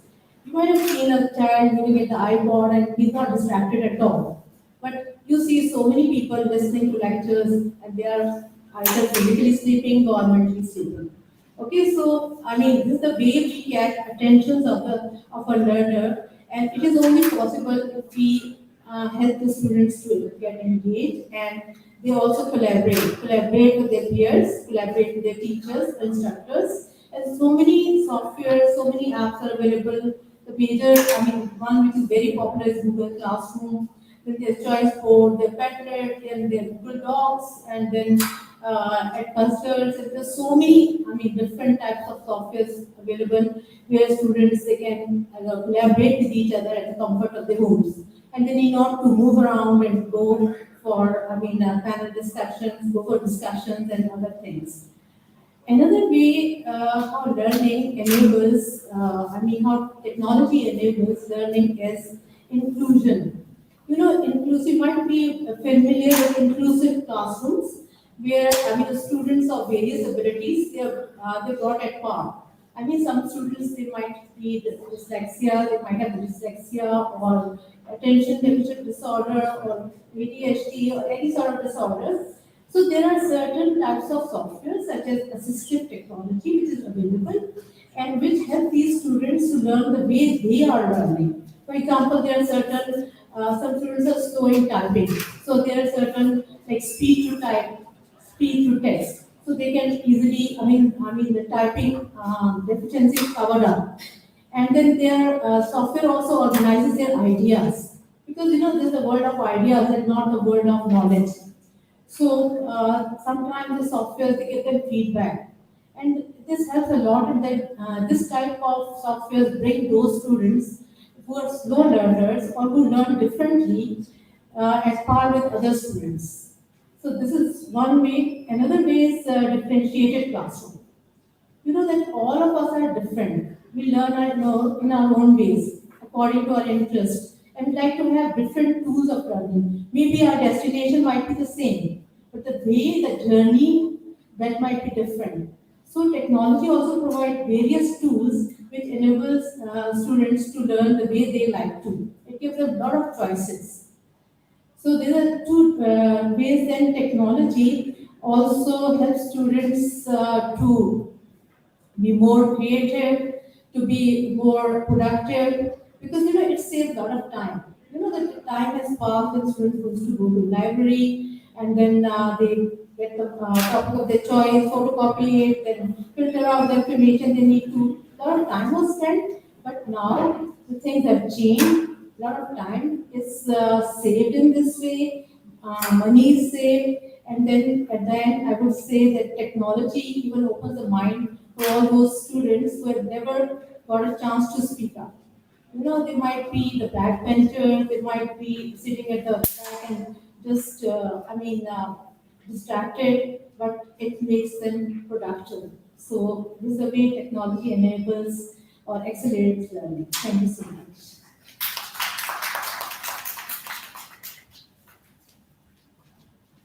Thank you so much, Miss. Last but one of the most important topic of today's conversation is whether digital skills are an option or a need of the future workforce. The speaker for the topic is Mr. Asghar Hussain. Mr. Asghar Hussain, who has diverse experience of media, communication, marketing, hospitality, and administration in leading organizations. He is currently the program manager at the National Incubation Center, Karachi. He is an honorary advisor at Pakistan Academic Consortium. Mr. Hussain is also serving as Vice President, CSR Club of Pakistan, and is a member of Technical Committee on IT Security. So, thank you. Thank you, Ayesha, for the invitation and active participation of NIC Karachi, because we really want to help the ecosystem grow as well as enablers. We really want to work with startups as well as corporations. So मेरी आखिरी speech है, but सबसे छोटी होगी इंशाल्लाह. I think so the biggest tech to necessity है, tech is option to बहुत आगे की चीज़. Just a small example,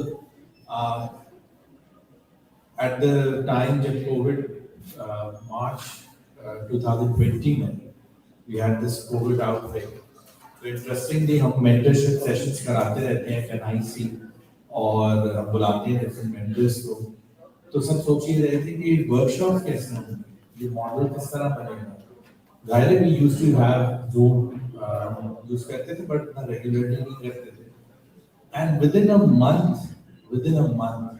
we got calls from all over. कि आपने Zoom पे कराना कैसे शुरू किया?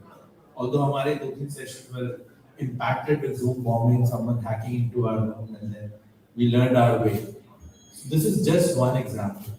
Many of the startups pivoted during that time, and it is all because of their digital skills, their digital power. And some of the mental health counseling startups, कोई सोच भी नहीं सकता था कि mental health आप through a digital platform बता रहे होंगे. उन्होंने they raised money during this COVID time. What kind of skills? I think so skills. So थोड़ी सी I don't want to be a negative बात नहीं करना चाहता, but skills यहाँ पे बहुत ज़्यादा पाकिस्तान में challenge आता है. When you ask a techie, do you have full stack developers? Do you have someone working on the platform you really need? उनको बहुत ज़्यादा challenge आते हैं. So वो digital skills बहुत सारी हमारी universities lack करती हैं in terms of, especially in terms of training future CTOs, be it system architects, someone who will get this CTO role or a tech role. So सबसे ज़्यादा जो ज़रूरत है, I think so it's we need more programmers, we need more coders. Probably there can be a no code world, लेकिन अभी तक तो ये है कि we need coding, we need design skills, we need someone who can have a good architecture skills in terms of UI, UX, उनको बनाना आता हो. So this is essentially important. And then we have government programs like DigiSkills that are really helping Pakistani that are very grassroots.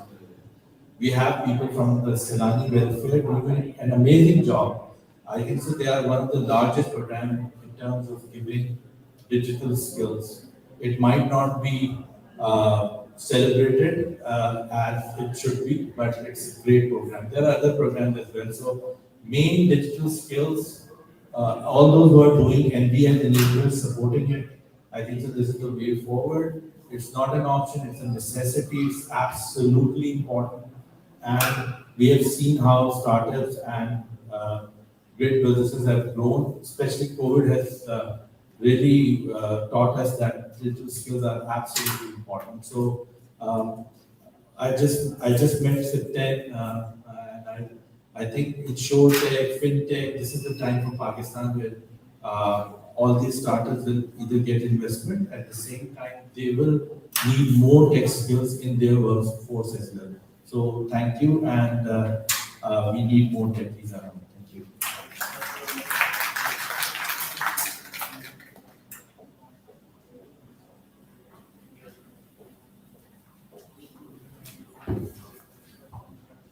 Thank you, everyone. This brings us towards the end of Talent and Technology Reimagined Conference 2022. This entire concept, this conference has been nothing but a labor of love and support of all our partners. I'm so grateful to each one of you. Would not have been able to do it without you. Starting with advertising, HUBCO, Catalyst Corporation, TCS of Tara, Kickstart, our venue partner, this beautiful place. Thanks to everybody, we've been able to put this conference together. The entire concept behind coming this was that we need to actively not only start talking, but seriously rethinking our way out of things, because we need more people who are thinkers rather than just followers. The culture of thinking is in dirt. There's a shortage of supply of thought leaders, and that was the idea to get everyone to start thinking. So with that, I would like to proceed towards the distribution of word of thanks to all our guests. So can we please have Sumaira for that? Thank you. I would like to thank all our speakers.